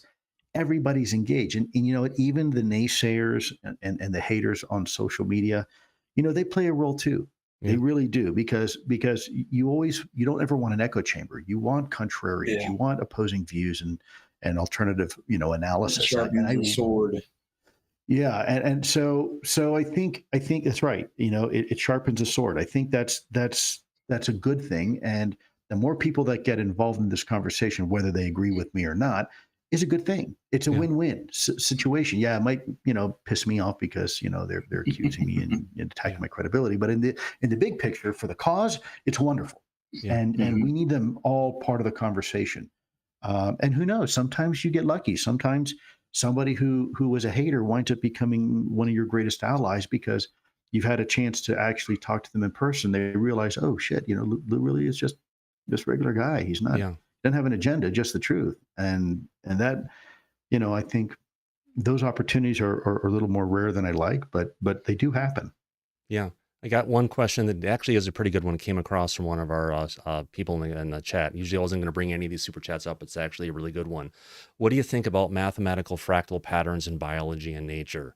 Source code DNA patterns, fractals in trees, and even part of our bodies. Does it lead to possibly of an ET interdimensional being part of the bigger universe? Thomas, whoever wrote that, thank them for me, please. Look, there's a hidden universe all around us. It's always been right in front of our face. Fractals is one of those things, when you look at random chaos as a blueprint. When you see fractal patterns, and I'm gonna go a little bit into this if you don't mind. We see fractal patterns not just in nature. We see it, of course, if you look at the Fibonacci sequence and the golden ratio and things like that, and fractals. We see fractals in the vein structure of leaves. We see fractals in the pattern that a lightning bolt takes through the sky. We see fractals in the path that rainwater takes down a mountainside. It's all fractals. In fact, there are fractals when you look at the human nervous system and you look at the brain, neurons in the brain. That's fractals. That's a fractal pattern. And in fact, if you were to compare the smallest parts of our body, whether it's the alveoli in our here, the capillaries in our circulatory system, or the neurons in our brain, and then compare that exact image of any human being's fractal patterns of the brain, and compare that to the supercluster galaxy patterns, that the patterns of galaxies that are separated by hundreds of millions of light years, right? It's the exact same pattern. Scale invariant. Now, what does that tell you? Now, furthermore, socially and psychologically, those patterns still exist. When you look at a link diagram analysis of a terrorist cell network, you see that fractal pattern. It's even in our, it's so innate to us that even subconsciously our behaviors are tied to that fractal nature. So when you see something that is as common as that, so pervasive in our universe, one must say, okay, that is one of the many fundamental principles of our universe, that it is the way we operate. We collectively, all of the universe, at least this universe here, operates. That's one example. I think fractals are sure, because I think when you talk about this topic, I think when we finally really begin to appreciate and understand more details about this, there's going to be probably some fractal natures to it.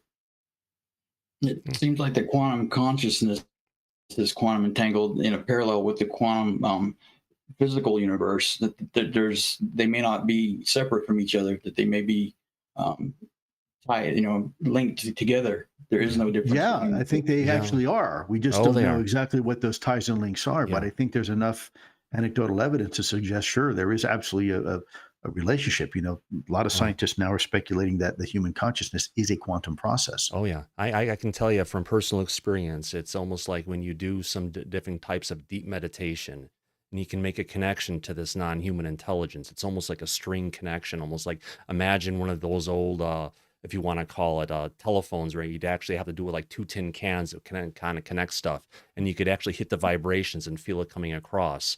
After doing that, I get those vibrations that kind of come in, and you get kind of answers to different things, whether you like it or not, and almost gives me the opinion, the feeling to a degree that after you establish this link, it's not just for that session, but it's there for however long it needs to be, and it allows this intelligence to be able to hear, see, understand what's going on, and whether you like it or not, it's something that becomes a part of you for the future. Well, look, I mean, I think it's fair to say that everything in science is by definition paranormal until it becomes normal. Yeah, right? And I think we'd like to use labels a lot, but we know that. Or as a matter of fact, whether you're talking about, things like remote viewing, where there's statistical evidence to show the reality of it, or you look at other things in human behavior, when people get married and the longer a couple is together, the more they begin to think alike, to the point where one may call the other and the other one says, I was just about to call you. I was just thinking about you. And one says, yeah, I know. I felt there. One gets into trouble halfway around the world, and the other one can sense there's something wrong. There's someone's under duress, right?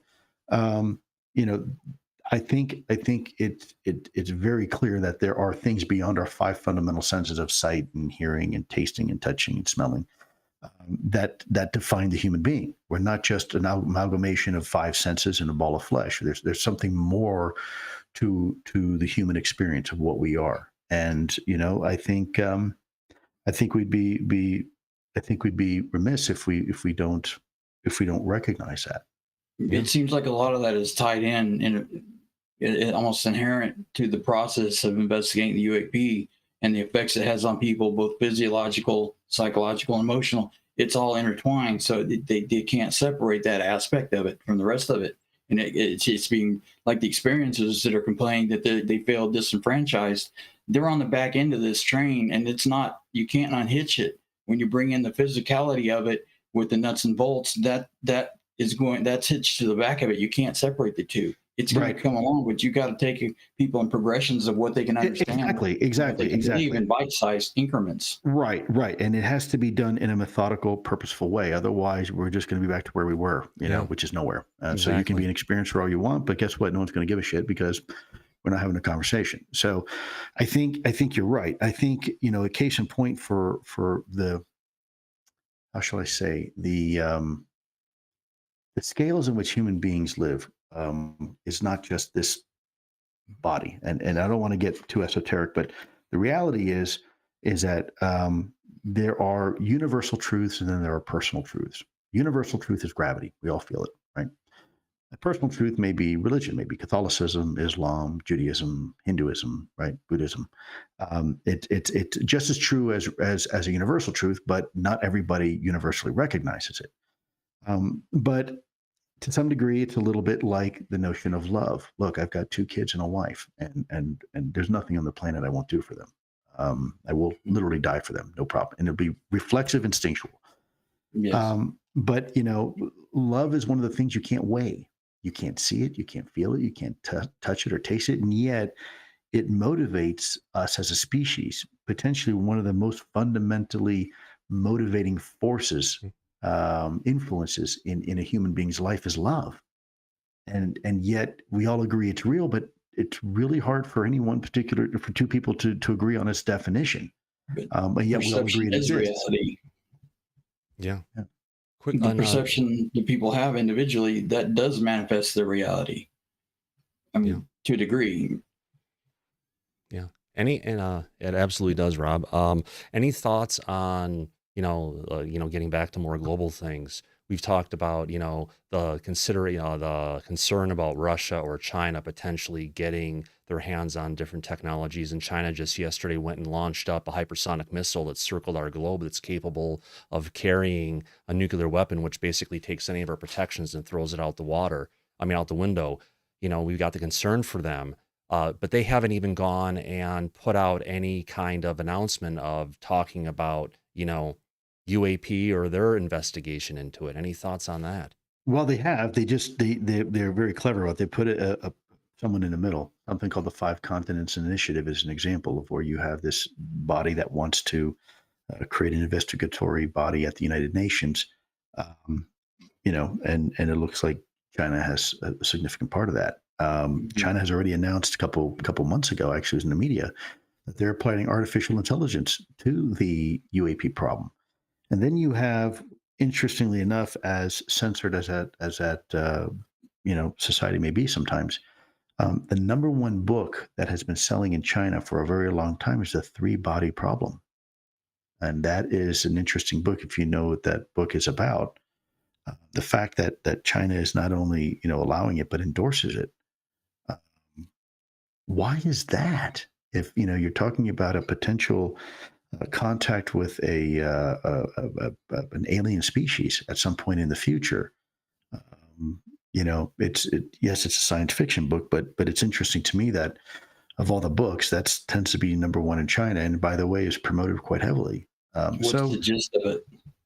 Oh, the 3-Body Problem. What's the gist of it? I'm not telling you. You got to look it up online. I did, like with the Chains of the Sea. I've read that too. Yeah, Rob, I love you, man, but you're gonna have to see that. You're gonna have to look up that 3-Body Problem. No problem. It's about. I'll say very, very, very briefly because I don't want to give anything away. We receive a message, and we know that within a certain period of time that there is going to be an alien species visiting Earth. They have told us so, and they are on their way. And it goes through the hypothetical of what if situations. Interesting. Yeah, I almost see it as that if one nation thinks that another nation has harnessed the anti-gravity or a significant portion of reverse engineering, that there is a real threat by other nations that they may want to stop that nation before they can make it prolific to where they would have the advantage globally over other conventional governments. So that in itself of exploring the reverse engineering of it is putting us at greater risk, but we can't afford to not do that because like if China got hold of this type of technology before the United States, that would not be a good scenario. No. And in fact, this may be a topic that really should be in not any one country's hands, possibly. A lot of people are going to get mad at me, because obviously I got my American flag behind me like you do. And, hey, yeah, we should be pro-US. Well, I am. It should be global. But maybe this should be a global thing, right? If you put everybody equally invested, then it's a lot harder for somebody to use it against you when you all are. It's like, a Boeing 747, we all have airplanes out in our countries and we can all visit each other and, use it for hopefully something something good. So, gentlemen, real quick, I'm looking at this and I'm getting an alert that apparently I have something coming up here shortly, but I don't want to cut you guys off. And I think this conversation is wonderful, and I really appreciate you guys having me on. Can I address a few questions for you guys? And then, I feel bad just talking and monopolizing the conversation.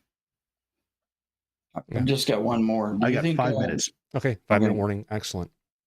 Do you think that humanity has encountered these? Have you studied the ancient past, that see that maybe these are echoes of what's happened to humanity before? This isn't our first time of encountering an advanced, whatever you want to call it. Well, to answer that question, I live here in Wyoming, next to the Crow Nation. And also I've had a chance to talk to Lakota and Dakota bands and First Nations of Saskatchewan. Smart people, if you will, extraterrestrial life or aliens or whatever you want to call them, non-humans, is something that is part of the acceptance of their culture. And it's not feared. It's just a part of reality. It's no different than deers and elk and ants and bees and everything else. It's just part of the landscape. Excellent. So, quick next one. We'll go through this pretty quick.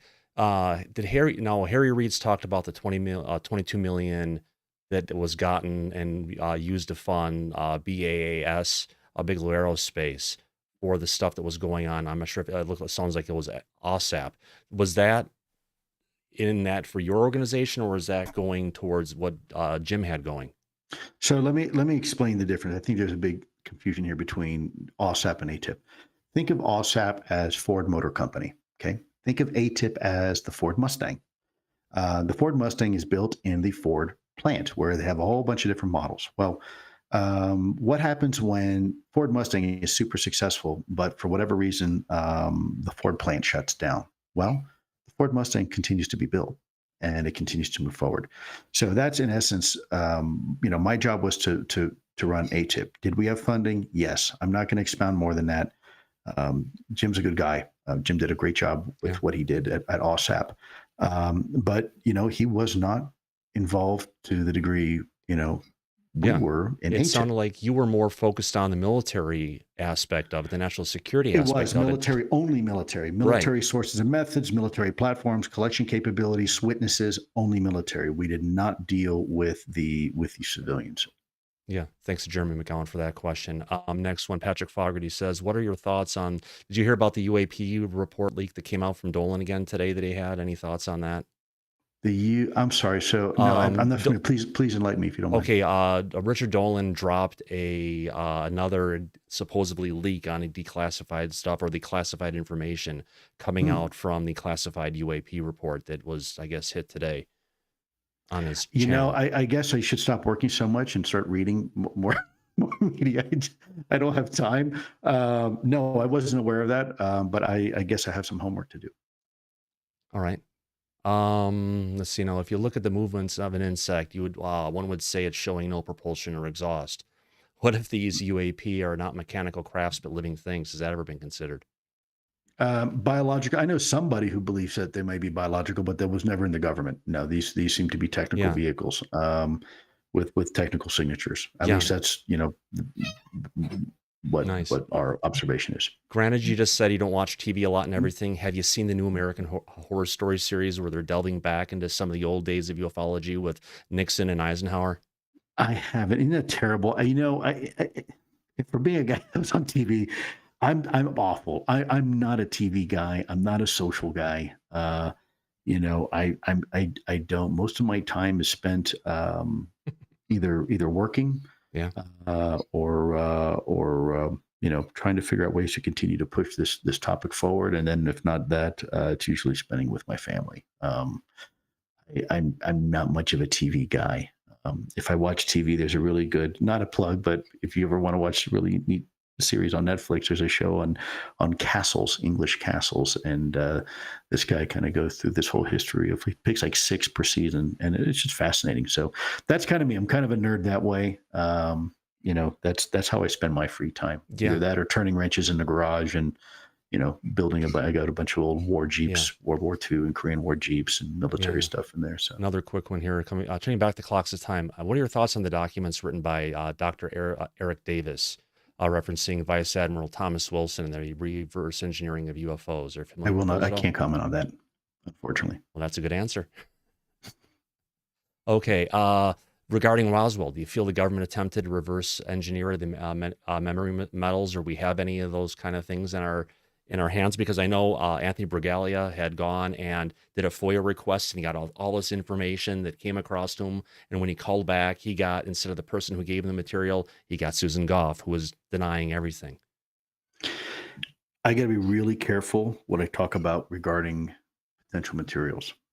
If you ask me my personal belief. Yes, your personal belief. My personal belief in Roswell, 100%. But I cannot speak officially. Well, that's fine. And I can't discuss about anything else that may or may not have. Oh, that's fine. Transpired. Yeah. It's a little bit touchy, a little bit. I know it's around the edge, and you have to be careful on the different stuff you get into those points.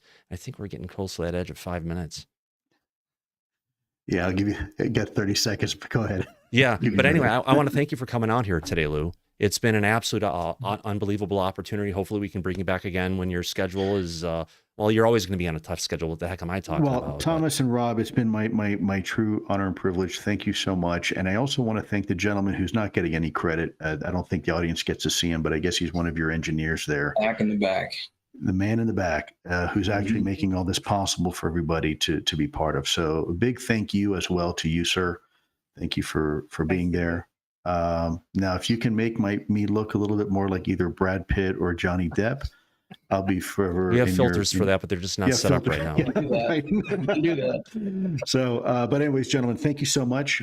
Really appreciate you guys asking me to be on board with you guys for this podcast. Happy to do it again, this YouTube channel. Happy to do it anytime this month and next month. It's going to be kind of crazy for me, but happy to. It's been a tremendous honor. Well, the honor's mine. Thank you. We'll reach out. We'll work with your handler. Yeah, appreciate it. Send her our best. Absolutely, I will indeed. Yeah, she's definitely the boss. And your children, I know they're unwilling participants, but I know they support you 100%. Oh yeah. One quick last thing. I hate to say it. The flag behind you. Who does that represent? It's not who. It's what. What? Yeah. That flag. If but I got to be careful. I was gonna ask this, but it was already answered on another show. It flew over Guantanamo, I think, for a short period. On September 11th. No. On for exactly 9 minutes 11 seconds over a particular facility there. Yes. Well, thanks. I appreciate that, and I appreciate you for your service and your time here today. We'll reach out. Thank you for your service, brother. And Thomas, thank you for doing this again. Really appreciate it. Happy to do this anytime. Yes, absolutely, Lou. Thank you. You have a wonderful evening. Thanks. You too, guys. Take care. Take care. Bye-bye. Bye. Let me go ahead then and get Lou out of the audience here. Go back to the main studio for a second. I can kill the audio for a second if you guys want to. Lou's gone already. Let me go and bring back Lou's Studio 4. We got Rob and Rob. Perfect. Rob moved into there. Let me go ahead and just quickly move that out of there, that over there, and then I want to get rid of that name, Lou name, and I want to get rid of guest Rob. There we go, Rob. Killer freaking interview. That was yeah. I don't know what I can do to top that. Yeah, absolutely. I mean, amazing. Lou is truly a gentleman. It's nice. A lot of people said we've heard these things or different stuff. It's nice to get to know him as more of just a person. The humanity. Not necessarily just as an information. Give me this, tell me that kind of stuff. It's like they're thinking he's like a genie with everyone saying, poof, what do you need? Poof, what do you need? But it's actually getting that opportunity. Yeah, it was amazing to see him, to understand him as a person. Not just the position he's in, but that there's a person behind that's facilitating this, but he's just as human as the rest of us. And a lot of people forget that.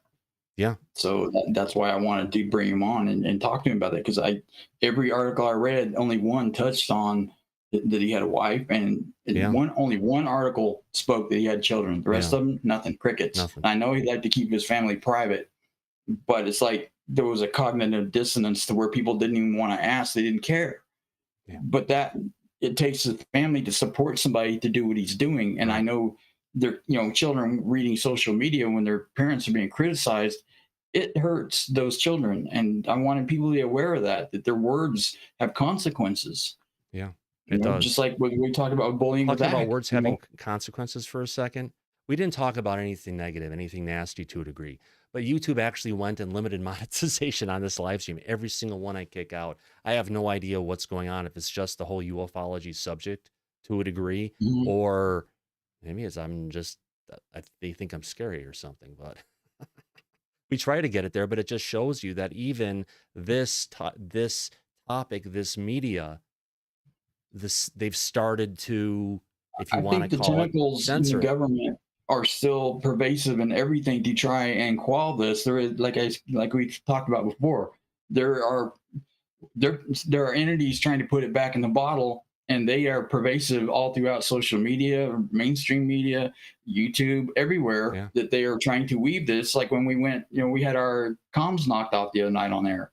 You have to wonder how far they're going with this, trying to suppress the conversation that we're trying to push forward. Right.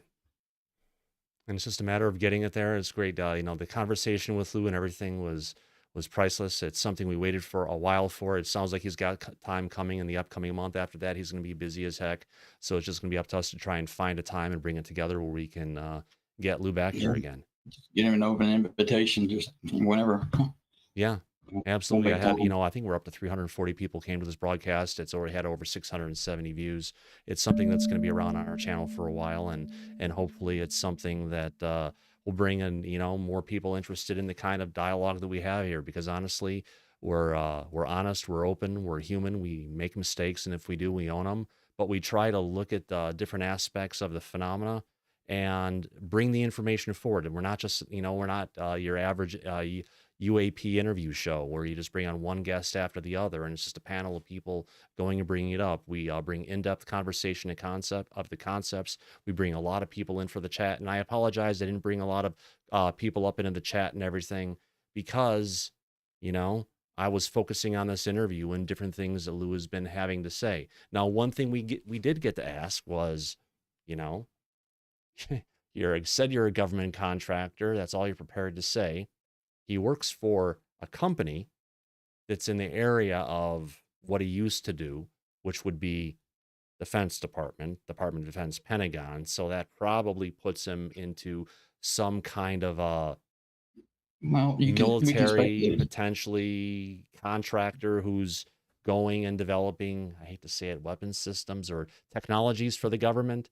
Oh, we didn't ask about the single source audio signal. Yeah, we can do that another day. I think whatever he's doing, I don't think it, like I said, like he has always said before, at the end of the day, what he is doing is to benefit the American people. So I'm confident, even if he is working for a private industry, even if it's something that can be weaponized at some point, it's also in the benefit of our country and our citizens that would benefit them, or he wouldn't be doing it, because it's not the agenda that he's wanting to advance, that he was tasked with in the first place. So I feel confident about that, because let's face it, we've got to be able, other countries, especially like China, that are wanting to reverse engineer this and dominate the planet.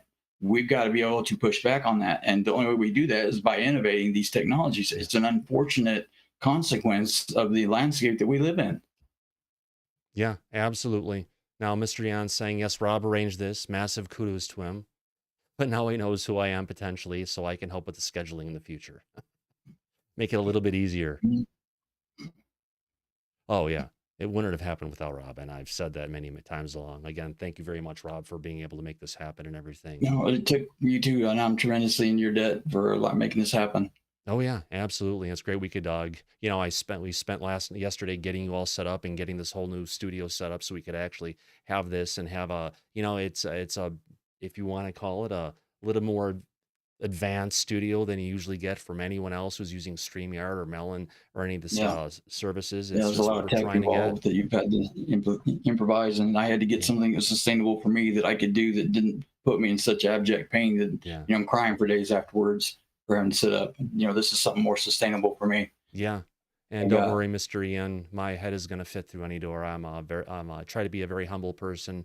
There's a lot of experiences and things that I've had throughout my life. And that's one thing I understand what it is to be humble and understanding and be grateful in different situations. And more importantly, like I said, if I ever make a mistake or say something that's off, I'll own it, because I used to be a CEO of a video game developer. We're doing stuff for Disney and Warner Brothers and toy companies, Hasbro, Mattel, Jack Pacific. We made those little video game, we made stuff in Nintendo DS, Game Boy Advance, those little controllers you plugged into a television set that looked like SpongeBob SquarePants. That's right, a ton of Nickelodeon properties.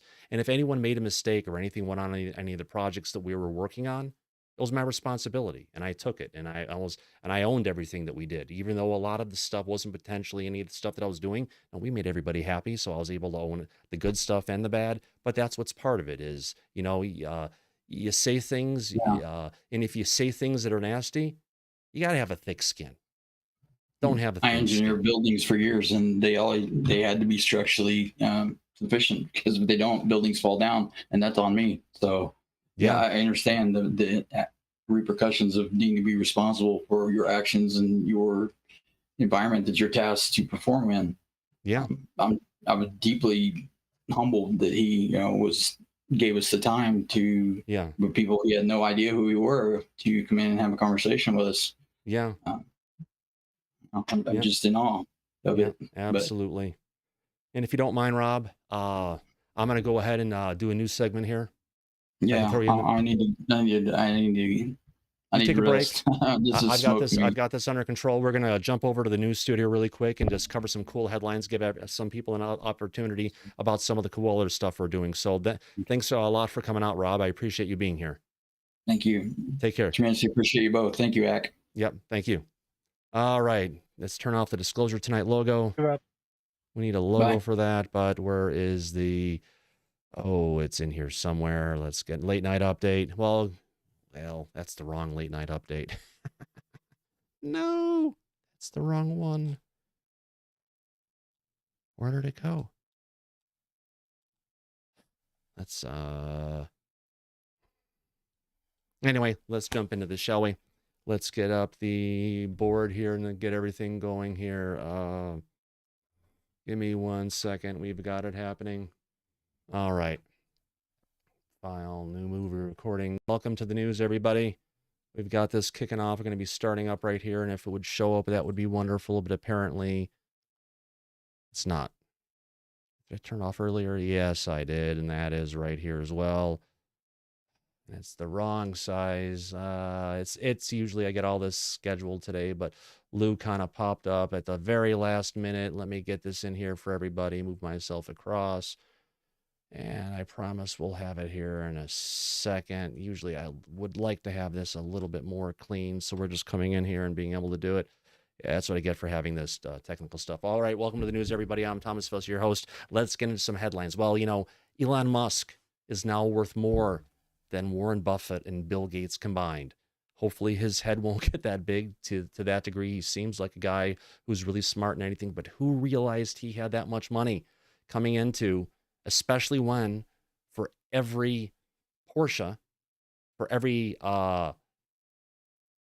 Model S that's sold, they're actually shipping Porsche selling 2 Taycans. So this electric vehicle push has had an amazing, if you want to call it, move and change everywhere and all the automakers. It's a halo effect. Well, China's economy has stumbled. Well, if you go ahead and you get everybody to invest in building cities that nobody lives in, they could house more than the people in Germany, and they're falling apart because there's nobody living there. Makes you wonder how they're going to continue to be without their economy falling over, and especially now that they're running out of coal and running out of fuel, and factories are shutting down. So our reliance on China, everybody's reliance on China going in the future, is going to be a bunch less. Moving on. Well, we all like talking about psilocybin and the magical effects. It's actually legal now in the state of Washington. Actually in Seattle. There could be a link between psychedelics and improved heart health. In a study, they found people who actually ingested and were tested with psychedelics actually had improved heart conditions and blood pressure and overall heart health. So, this could be one of those magical elements that we took out of our diet a long time ago. And be interesting to see as more and more states move forward how this could, change our perception of something that's very healthy. Well, Radiant, it's a company that is manned by former engineers, rocket scientists from SpaceX, actually have designed many nuclear reactors. So these are people beyond just the Bill Gates who are trying to do it, to replace diesel generators with small, non-maintenance nuclear reactors that just generate limitless energy. Now, granted, there's going to have to be some kind of ongoing maintenance besides just getting this thing down and plunking it down and coming in, but it shows we're getting closer and closer to start having more of a clean approach with nuclear, that I wouldn't doubt that they're not using thorium in these reactors, because thorium, it's a much safer alternative to plutonium. It runs cooler. It doesn't have the ability to go ahead and have the meltdown scenarios that we have with our traditional reactors. So times are changing, to say the least. Well, we just mentioned about China's issues with finances. Their economy is definitely slowing. A lot of it, again, has to do with factories that are shutting down because they have no energy. And if they're shutting down the streets, they're shutting down, everything for that matter. It's a sad state, but that's where we're at. Well, we heard about the Lucy spacecraft, hadn't we, Gary? Let me turn off the audio in the back room because I know it's on right now. Explaining that door. There we go. The Lucy aircraft, which is a new what do you call it, satellite we've put up there. They go investigate 8 different spots in our asteroid belt, is having a problem. Apparently, one of its arrays is deployed but can't be locked into position, which could end up snarling this in the long term. They just reported that early this morning. I haven't had a chance to check into it, but it's interesting to see where this is going to actually go. Well, send a Bethel. Send a Bethel. You'll reign Lucy in. No, I didn't see it. What happened? I said send in Ethel and she'll reign Lucy in. Send in Ethel, yes, of course. I need to turn your audio up here, Gary, because I have everything so pinned down in the back that I can't hear stuff. Anyone under the age of 35 is going, what is he talking about? Exactly. Well, Intel's CEO sees making our own chips as a matter of national security. As we know, Intel has been trying to make chips and trying to get the technology smaller and smaller. And what have they been doing? Failing horribly. So now they've gone to TSMC in Taiwan to start manufacturing their latest chips because Intel can't get it.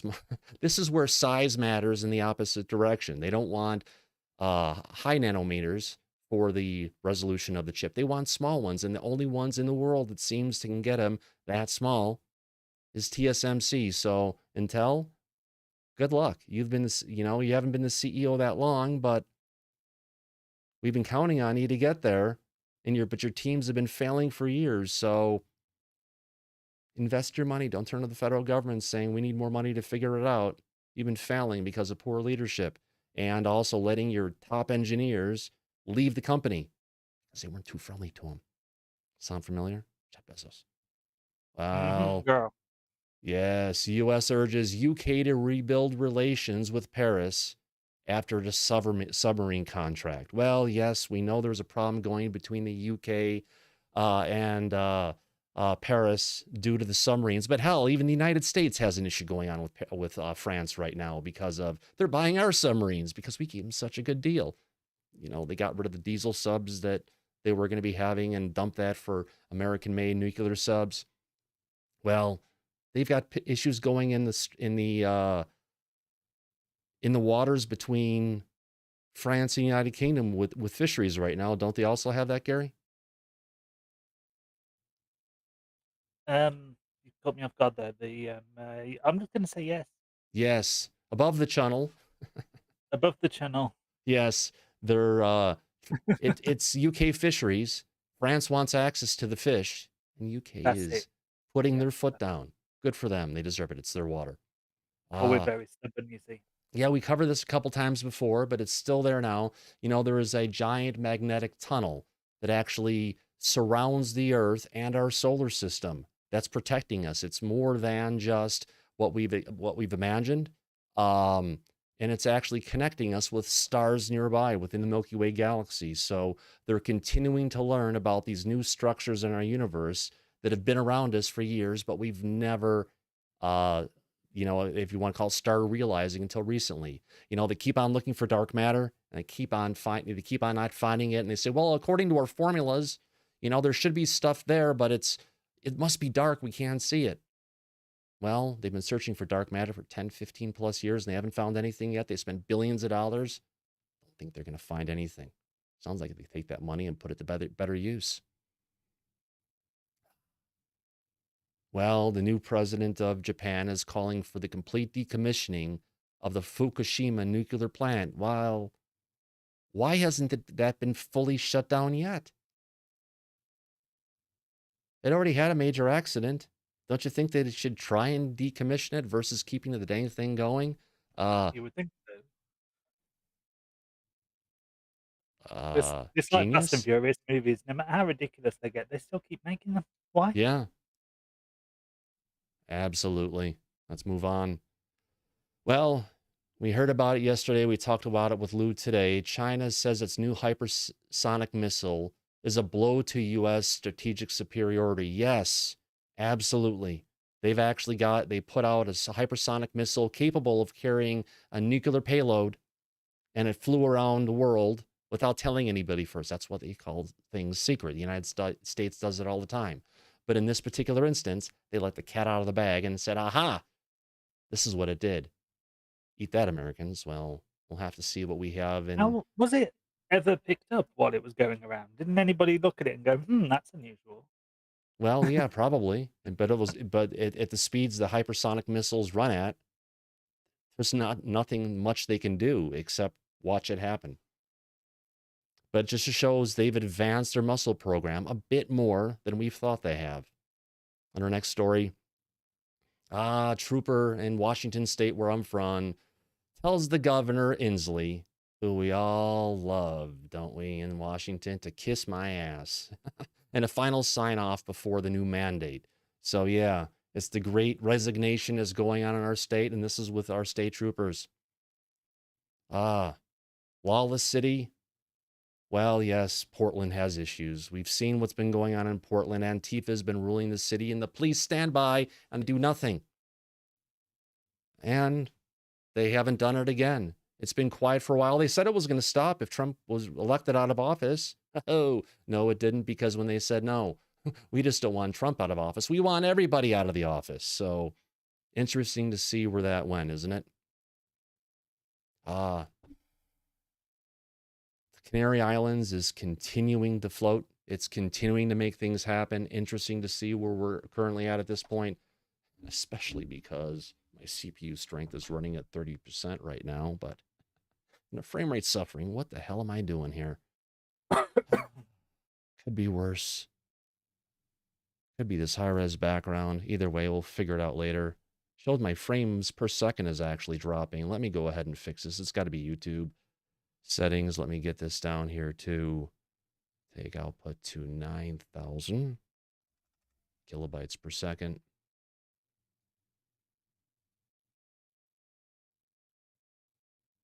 Maybe it'll drop it down a bit. Who knows? We'll find out. Let me close this window down here, see if this helps it out as well.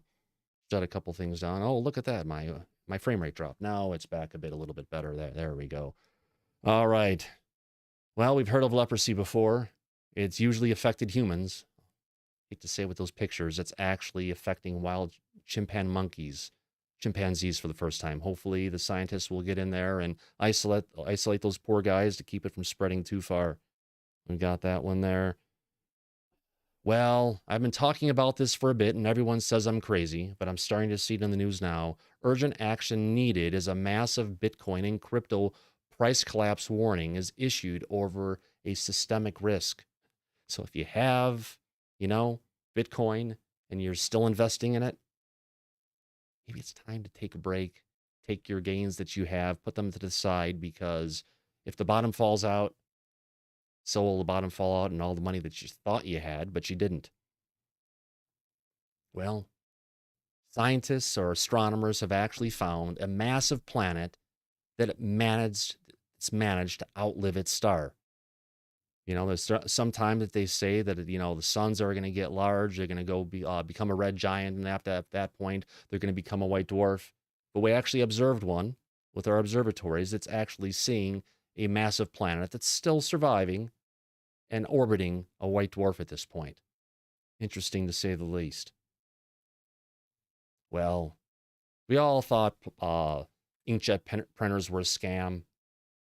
They're so cheap, it's almost sometimes cheaper to get a new printer than it is to get new ink. Well, Canon's being sued for $5 million if you have one of these. They stop the scanners on their printers from working when your They did, printer and it runs was out of ink. it Is that a was so scam, annoying. or what? It was so annoying. That used to infuriate me. I'm so glad they've been sued. Yeah, and if anybody has her out there, look for it, search for it. You can probably get into this class action lawsuit against Canon because they're basically making your technology obsolete. It's crazy. And the ink prices shot up as well. Ridiculous. Yeah, absolutely. Let's move on.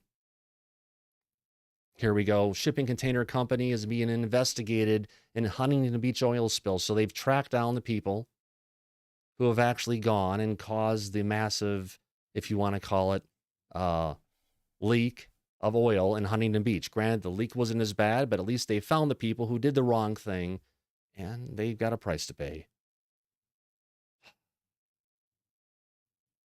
Well, the real reason the U.S. supply chain is backed up, Washington Post correspondent David Lynch explains that it's backed up. It says the original sin that kicked off the crisis was a change in American consumption habits during the pandemic. Well, it seems our over-reliance on China and our needs to get goods from China and the types of goods we've been buying has changed, and it's caused a influx of containers that our ports just can't handle. It'll be interesting to see. Come on. You know, everybody was like buying up toilet paper, right? And if you put too much toilet paper down the toilet, it backs up. And that's what's happened. Yes. The toilet paper has backed up the supply chain, you see. This is no, don't put too much down the toilet. Yeah, absolutely. And there's actually another story coming up, I believe, where it's actually talking about ancient boreal forests that are in Canada that are being cut down specifically to make toilet paper.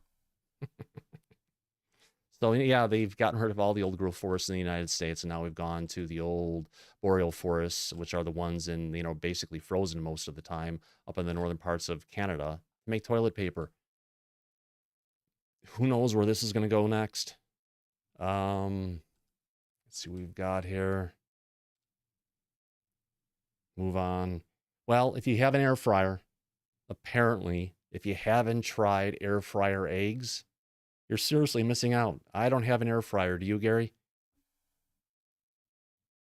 Yes, we do. Yes. Well, there's a recipe, and if anyone wants to find the recipe, go ahead and find it down in the description for the links to Flipboard underneath this conversation and check it out. Apparently, they're the bee's knees. Well, we do have one American CEO who's actually standing up to the federal government and Joe Biden's new mandate. Delta's CEO refuses to impose Biden's mandate on his workers. We'll see where that goes. We'll see if they get banned for flights, whatever it is, by the TTSA coming in, because I know there's new flight restrictions they're putting in place. Thank you very much, Grandmaster UV. I appreciate the super chat without even saying a thing. Yes, Scratch, I don't eat eggs either. Eggs are evil. Not really. Eggs are made from a specific kind of protein, and they're high in carnitine. So when your body goes to digest it, the carnitine is absorbed. And then also when the protein, the microbiome in your stomach eats the eggs, it puts off a filter, a particle called TMAO. What's interesting about TMAO is that when it goes and, how do you put it? Goes into your bloodstream, it attracts the cholesterol from the egg, and it attracts the carnitine from the egg, and that is what makes up plaque. That actually goes ahead and attaches to the side and hardens your arteries. So yes, eggs are good. I only eat them when they're in another recipe, but it's something I've been avoiding for years just because do research on TMAO. They've known about this for a while, but apparently the people who actually, grow the eggs and sell them to us and the industries behind it don't really like that information. It isn't brought out as much as it should. The more you know. Well, big tobacco, they got caught in lies by Congress. It's the oils industry turn next. What about social media? What about Facebook? What about YouTube? What about Twitter? When's their turn? I think it should be pretty soon, if not now as well. We can point at different areas. I mean, hell, Facebook even knows that their products make people depressed. They cause mental depression, a condition that needs to be medicated. Some of these depressions in the states that they go on persist beyond the actual use of the product and greatly affect the health and well-being because of the algorithms of what they're doing, or they make people angry to get them to consume more of their stuff, which sounds like an addiction to me, doesn't it? Mm-hmm. Yeah, absolutely. Yeah. Let me go in the background, flip this over. So I'm actually looking at Gary. I'm actually looking at Gary in the back. There we go. That's a little bit better. All right. Well, yes, there is a new truck called Tacozilla. Tacozilla. I had no idea that we would ever see something to this extent, but apparently there is. And That's apparently one of it's those being names called... that if it was a movie, I'd buy it in a second without even checking trailers or anything, just for the name alone. Tacozilla. I know. Who knows what it could be? And actually, I know what the problem is on some of these things. I'll have to fix that later. Let me just We check one found some thing here orcas tonight. yesterday. Me and my partner did. We found sharks of the corn, virus shark. Mm-hmm. Let me just Can't get remember this what. down to here. There's something I have to get into here and tell it to unload image when... Oh, that's why. I've got a bunch of new images I brought in here, and I did not unload them when they're not showing, so it's just causing a bunch of other issues all over the place. That's why my performance is sucking today. Usually it's a lot better, but, well, we'll deal with it. This is inhumane. A sick and elderly man was refused service at a hospital because Medicare didn't want to take care of his problem. And they pushed him out the door and said, no, we're not going to take care of you. And they found him on the ground outside the hospital, unresponsive. Oh no. Yeah. Not a good one to say a degree, I tell you. Let's move on. Sorry, the picture just made me Oh, laugh. yes. If your dog... Is your dog strangely hyperactive? We let you know this is one of our animal stories for the day, beyond the sad one with the monkeys, but we can get into this Mine one is. I've first. got a husky. They're never not hyperactive and impulsive.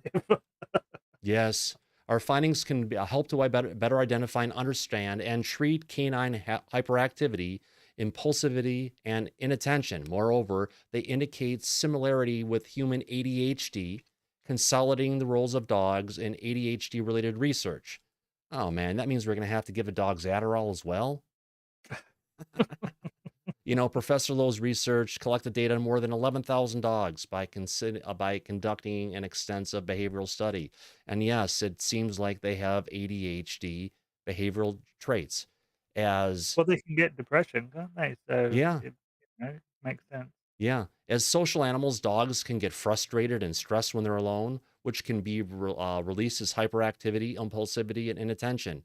It may be that the dogs who spend longer periods in solitude and get less exercise and attention from their owners have this issue. So, taking the dog out for that walk is good for both the owners and the dogs themselves. Amazing. I love that Brandy said the dog in the picture looks bat crap crazy. He really does. He's been sniffing that fox pee. Yes, I even see that was legal. Maybe I'm a little bit behind here. Let's move on.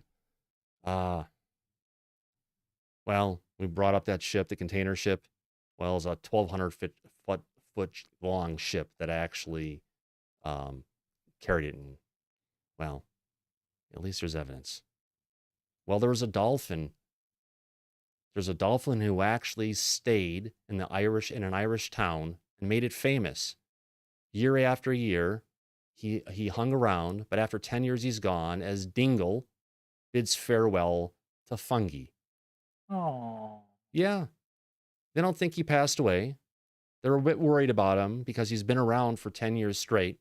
He would always come back, but for some reason he didn't make it back this time. So, our hopes are out there for Dingle. We could call him Debbie Dingle, but that's one of our people in Congress. So, and I think he looks a bit cuter as well. So, fingers crossed that Dingle, who lived in fungi or lived near fungi, makes it back and he shows up. I demand a Netflix documentary series investigating the townsfolk of why this dolphin chose to leave. Yeah, absolutely. Well, it is legal in Canada, and apparently store openings in Canada only slightly affected the number of users.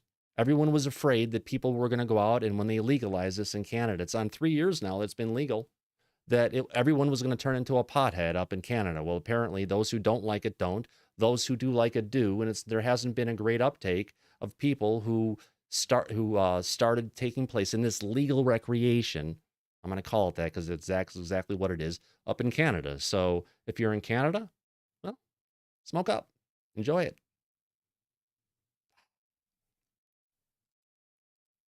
Well, yes, the pandemic has made us reliant on digital technologies that are eroding our privacy.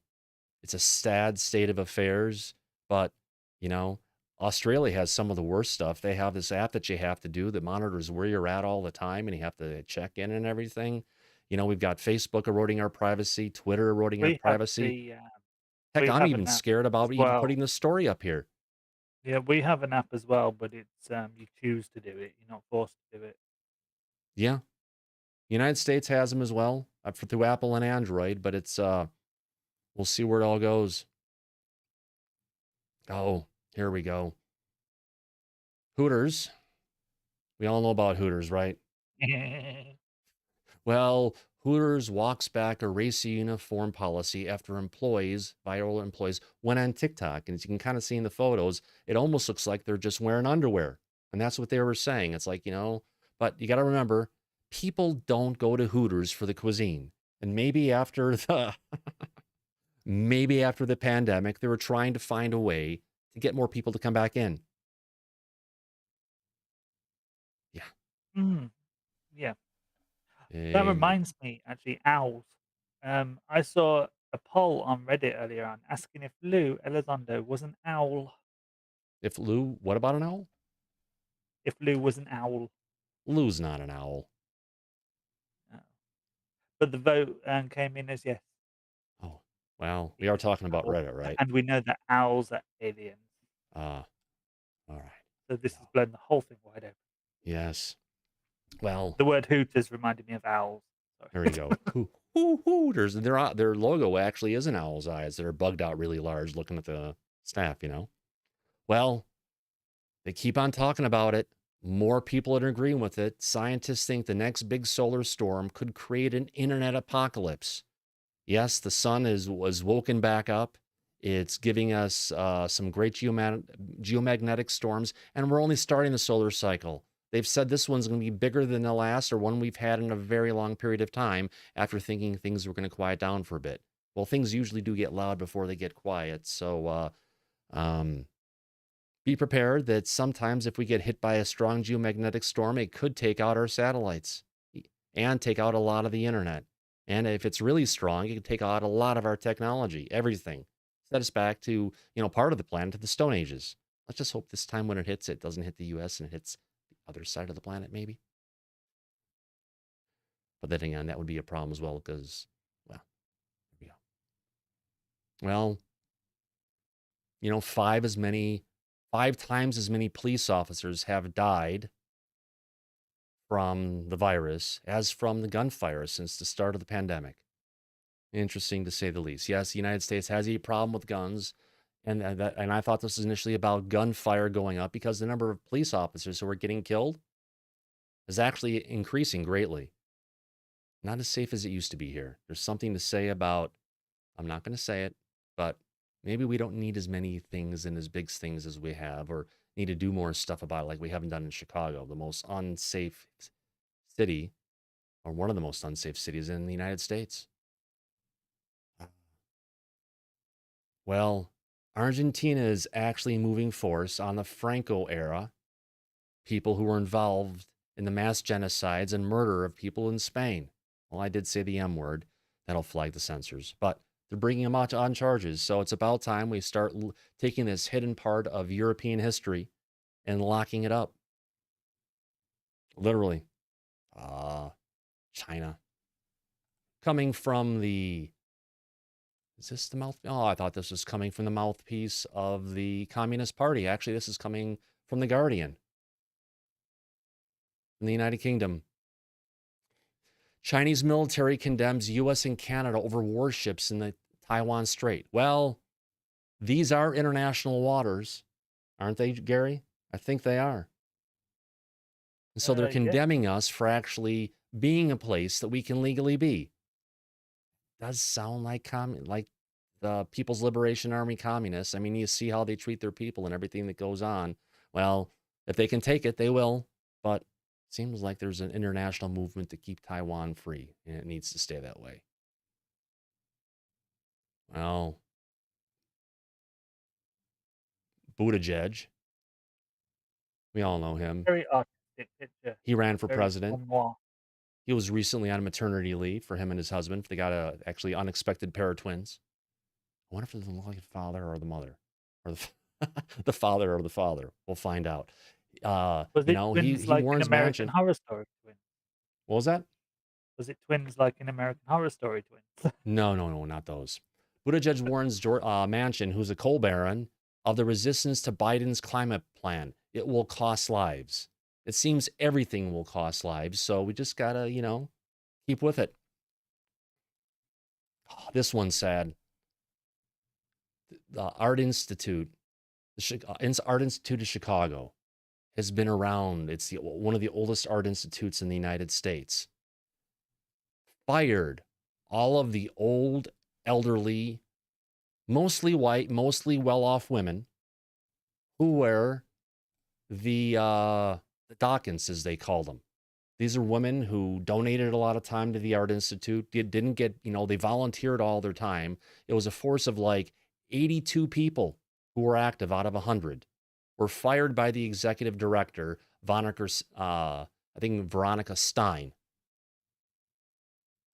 And they averaged 15 years of unpaid service. Why? Because there were too many old white women who were well off, who didn't represent the diversity of Chicago. Not that they could have done something to change it over time. They fired him at once. No warning or anything. How does, someone who's been giving 15 years going there, spending all the time outside of it, learning about the exhibits, getting in there and taking the people on these tours and walking through all the history. You know what they're going to replace them with probably, don't you, Gary? An app. Walk around, stare at your phone rather than looking at the artwork and listening to the person as you're walking by. Yeah, pretty much. A lot of places are doing that now. Yeah. Boo. On the, that is a sad story to say the least. Yes, I agree it is discrimination. Crazy times as usual. And they don't get paid, Paul Cargo. That's right. They could get some gray Dawkins in there. That'd be nice. But they've got to do something. This whole, this is maybe where ufology and everything could possibly bring everybody together underneath a single umbrella. I would definitely hope that to a big extent. Let's move on to the next story.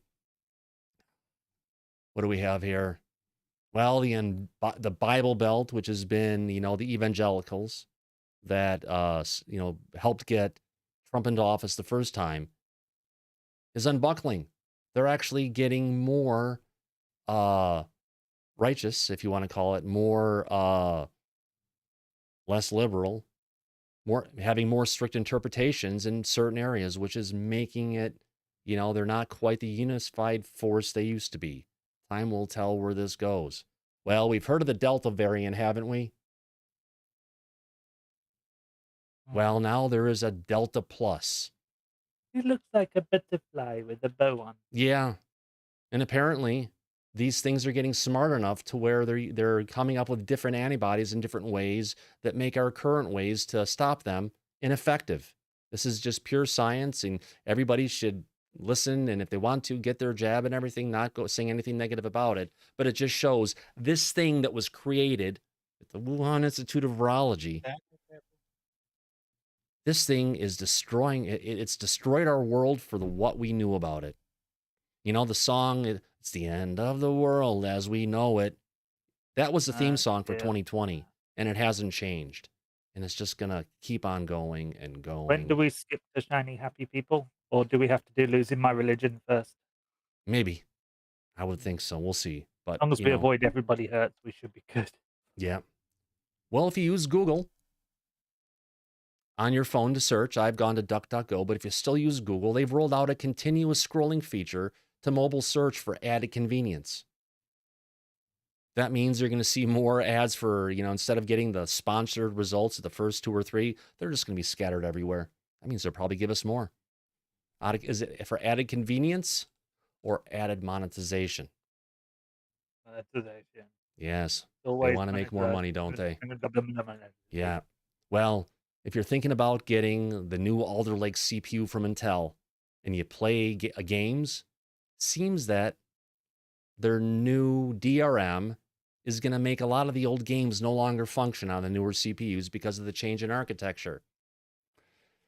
Sounds like planned obsolescence to me again, but it is what it is. So they're thinking our major game publishers are going to update some of the older DM, but a lot of older games, you're going to want to keep your PCs around to continue playing some of the technology you've had earlier. Absolutely. Well, the world must prepare for a superbug storm. We've already got the one going on in the United States, but they say things open up, we're going to have a major issue come along with a super flu that's going to go across the United States and the world as well. So it sounds like one thing is leading up to another. We talked about that one. They finally figured out what brain fog is and what you can do to make it better. Now, a lot of people get brain fog from age. They also get brain fog from exposure to the virus that I had a while ago. So it turns out, let's say, this is an old one, saying Om. There's what something else would called. help? If you cut her hair, look at that. I mean, that's got to be weighing heavy on her head as well. It does. They've got another method called stop. If you try to get to a sentence, you can't get it there, just stop for a moment, take a few deep breaths. This type of self-check-in can help. Run away from it literally while running, whether you're on elliptical, swimming, or in a bike, can do great stuff for your brain. Eating good foods. Skipping the late night. No, boo. Skipping the late night binges on Netflix, Gary. We're going to get in trouble for that one. Excuse me, that's the only happiness me and you have. Yep. Break up your day into 15, 30-minute intervals and have breaks. Cut yourself some slack. So there's a bunch of different self-help methods out there. Some may or may not work, but there's a chance. I get it from my antidepressants. So what am I meant to do with that? Oh, was it about your antidepressants, Gary? I get brain fog from that. So how do I fix that? When it's part of the medication. True. Maybe exercise. No. This is a trap. You're doing that healthy propaganda stuff again. We've seen plenty of pictures of what are the effects of exercise can be. Right? That is very, very true. And Yes. I have been studying it in great detail. It's absolutely. I wouldn't expect anything different. Did you know you can go up to 10 abs? Did you know there was 10 abs? Yeah. You can do 6, 8, and 10. I don't know if there's 12. I'll research. Yeah, absolutely. The U.S. has got a pig pandemic going right now. No one heard about it, but apparently it's sweeping across the globe and it's in the United States. It's called, since it's the African swine fever was confirmed in more than America 2 months ago, and it's sweeping through our pig farms in the United States. So, man, if you like pork, like I like ribs and pulled pork and everything I make on my smoker behind the house, definitely need to stock up when you can. Well, you've heard of PFOAs before. I mean, PFAs, right? It's chemicals that can be found in water bottles as a waste product from a lot of industrial waste. Also, the foam that they used for fighting fires in the past was just filled with the stuff. And wherever they were going and testing it and using it has created 120,000 sites in the United States that are fearing to handle PFAs or forever chemicals. So if we make it, we've got to figure out a way to understand its safety. I tell you that. Well, they finally figured it out. A male contraceptive.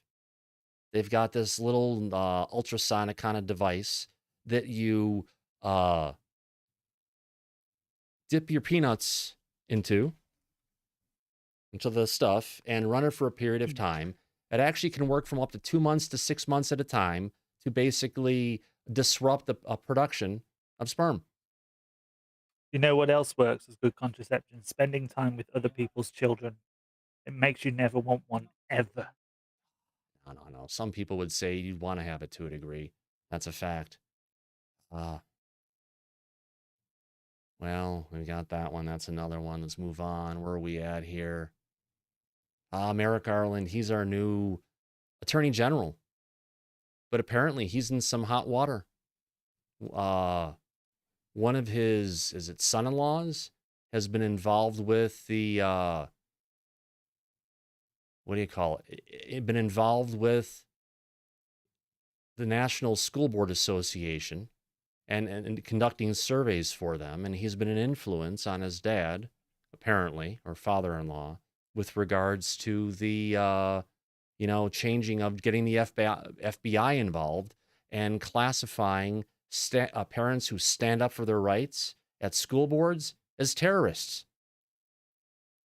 Everybody's going to become a terrorist at this point. It's crazy. Just people who go to who are passionate and talking about school boards, who are putting down the draconian law. Well, especially these are not just parents. These are taxpayers who fund all the local schools. We'll see where this one goes, but I have a feeling it's not going to go far.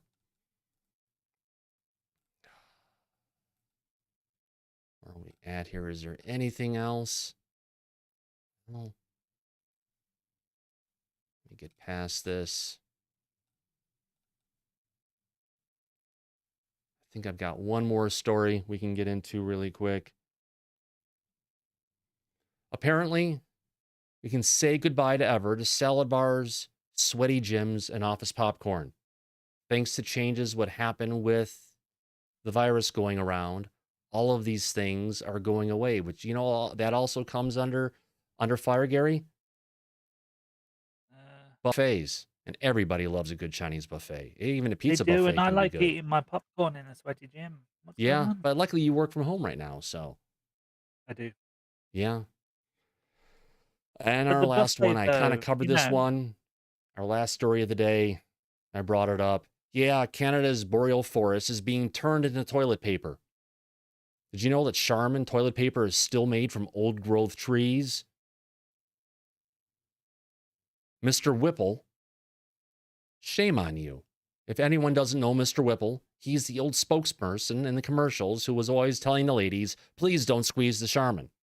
And he was pretty, advocate about that. But, I blame those cartoon bears. Charmin has some explaining to do. Why are they cutting down old growth trees so we can wipe our ass? To make it that much softer? Is that much better? You've got to do something. Because, Bigfoot's going to run out of places to hide. Yeah, we've got to stop cutting down our ancient forests, period. Well, for those too, but I don't know, hopefully they're not making those sanitary products out of the old growth forest. They just have to stop cutting it down. Granted, they say, oh, look at all these trees we can go and harvest. And shame on Canada for allowing this to go on. I wonder if Trudeau has something to do with this. Seems like something that he might be behind.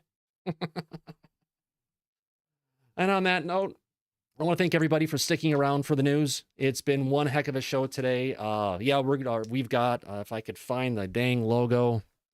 Let me see if I can flip over to this really quick and copy this, go back into late night news, paste it in here. Come on, show up, baby. You can do it. Grandmaster UV, the Richard Dolan leaks. I haven't looked into it myself yet because we were in a bit of a rush getting this.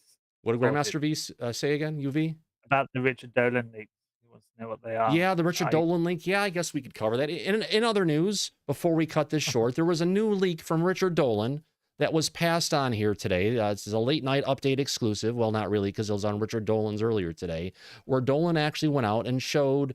Let me see if I can go ahead and bring this up. Give me 1 second. I will be happy to cover it. I'm glad you knew, because I get my history here. Richard Dolan, big leak. I know I saw that. Let me get a print screen of it here right now. Leak today, there it is. And how am I going to do this? I'll change the app I'm sharing. Let's just bring it up. Why not? Let's go into just bring a picture really quick. Bring up the document that he has. Where is it? I know it's here somewhere, an image. Add a new image, create a new one, browse for it. Come on, you can get there. Click on the drag queen. There we go. All right. Drop this down a little bit. So leaked to Richard Dolan today. Some interesting information regarding UFOs. It's actually making my hair look like it's actually leaking, but that's fine. It's another leak we'll deal with. There we go. Your glasses, it looked like you had a hole in the side of your head. Just yeah, I know. I've got the green screen set up, but it's not. The lighting is exactly as neat as it needs to be. So let me go ahead and shut down the QuickTime right now and bring it onto it. So leaked to Richard Dolan today. This classified portion of the UAP report given to a select number of congressmen and senators relates to the following. Now, remember one thing. The last time Dolan brought this up, he said it was just given to him, but it was actually from another third party and basically went out saying after a bit that it's not real. Could it be real? We don't know, but we'll cover it anyway, and it could just be some more hogwash, but it's worth actually covering right now. Number one, it covers energy pulse propulsion system projects, ion propulsion systems, anti-gravity propulsion systems, antimatter propulsion systems, ramjet. This sounds like the one he had before. He's talking about all this. And I swear this is the exact same leak that he had before. So it sounds like it's a rehash of stuff, but we'll go through it. Ramjet, hydrogen propulsion systems, compressed nuclear propulsion systems, a bunch of propulsion systems, advanced use of exotic elements for energy research, I guess ET related, the K-Song energy propulsion system research project, or KEP SRP. It just sounds a lot more than just stuff dealing with the UAPTF, doesn't it, Gary? It does. It also reads as a previously on Dolan. Yeah, it is from Dolan. That I am first covering part is it. definitely in the other one. All these highly classified projects are under the control of under DARPA, which is the Advanced Aerospace Research Project Agency, and being managed by a classified group called the Advanced Group 6. All funding for these programs is black confidential, and being managed by a classified group called Advanced Group's Confidential Funds, appropriate under intelligence costs. Some of the funds come from private contractors. Why would they be putting money in except they would get answer to it? They'd have a skin in the game, which I can't see the federal government doing because they already spend $1 trillion a year on black budgets items. Prototype. No, this is the same one he had before. It's unconfirmed. So yeah, Grandmaster UV, we've got it. This is a bunch of hyperbole that's kind of out there that we could talk about again, but really, this is the same stuff he's recycling that he came out with several months ago, that he later, retracted and is not real. So on that note, I'm going to go ahead and bring that down. And on that note, I'm going to delete it from my system, so it's not taking up any additional CPU. We're fine at this point. So on this note, I want to go ahead and find the magic board, bring up the sounds, and as we usually do, let's play our... All right, I want to thank everybody for coming out here today, for being in the chat, for hanging out with us, for Lue Elizondo, and more importantly, after the news. Remember, we've got the regular UAP disclosure tonight that handles everything UFOs and the phenomena, UAP for that matter, and we've got late night update, which you've just been watching now. So we've got two great shows on this channel, and I want to thank everybody for coming out. First, I want to thank for Ack in the back. We had Rob here earlier, and especially to Mr. Lue Elizondo for coming out. For the people who And stayed around, thank you to Rob for actually, I don't even have... Oh, that's playing. Keep it down a little bit. There we go. So I want to go ahead and thank everyone who's still around here. Deep Thought, thanks for coming in. Which, there we go. Deep Thought. Too Much Information. Gray Troll. UFO Majestic Q Clearance.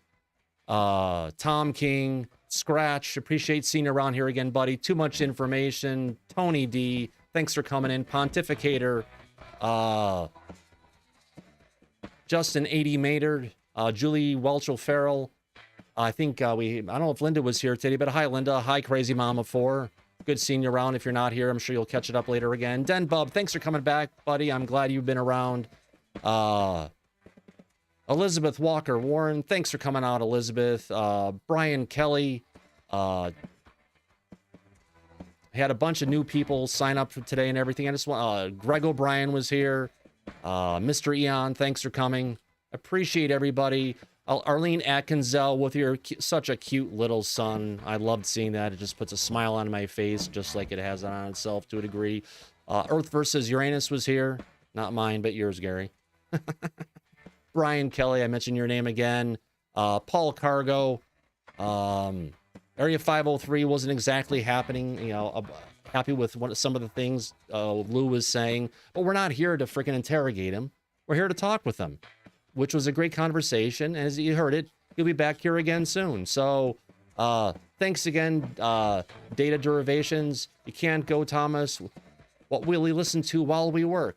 Well, there's a whole library of shows that you can possibly listen to. So check it out. There's a great back catalog. We've covered a lot of great stuff. I've been a show who's been kind of under the radar, who's hopefully now on your radar. And on that note, let me take down Mr. Calhorn. Tips my fedora. Well, thank you very much. I appreciate you coming out and everything. And on that note, I want to say eyes open, no fear. Be safe, everyone. And as always, we'll catch you on the flip side. Take care.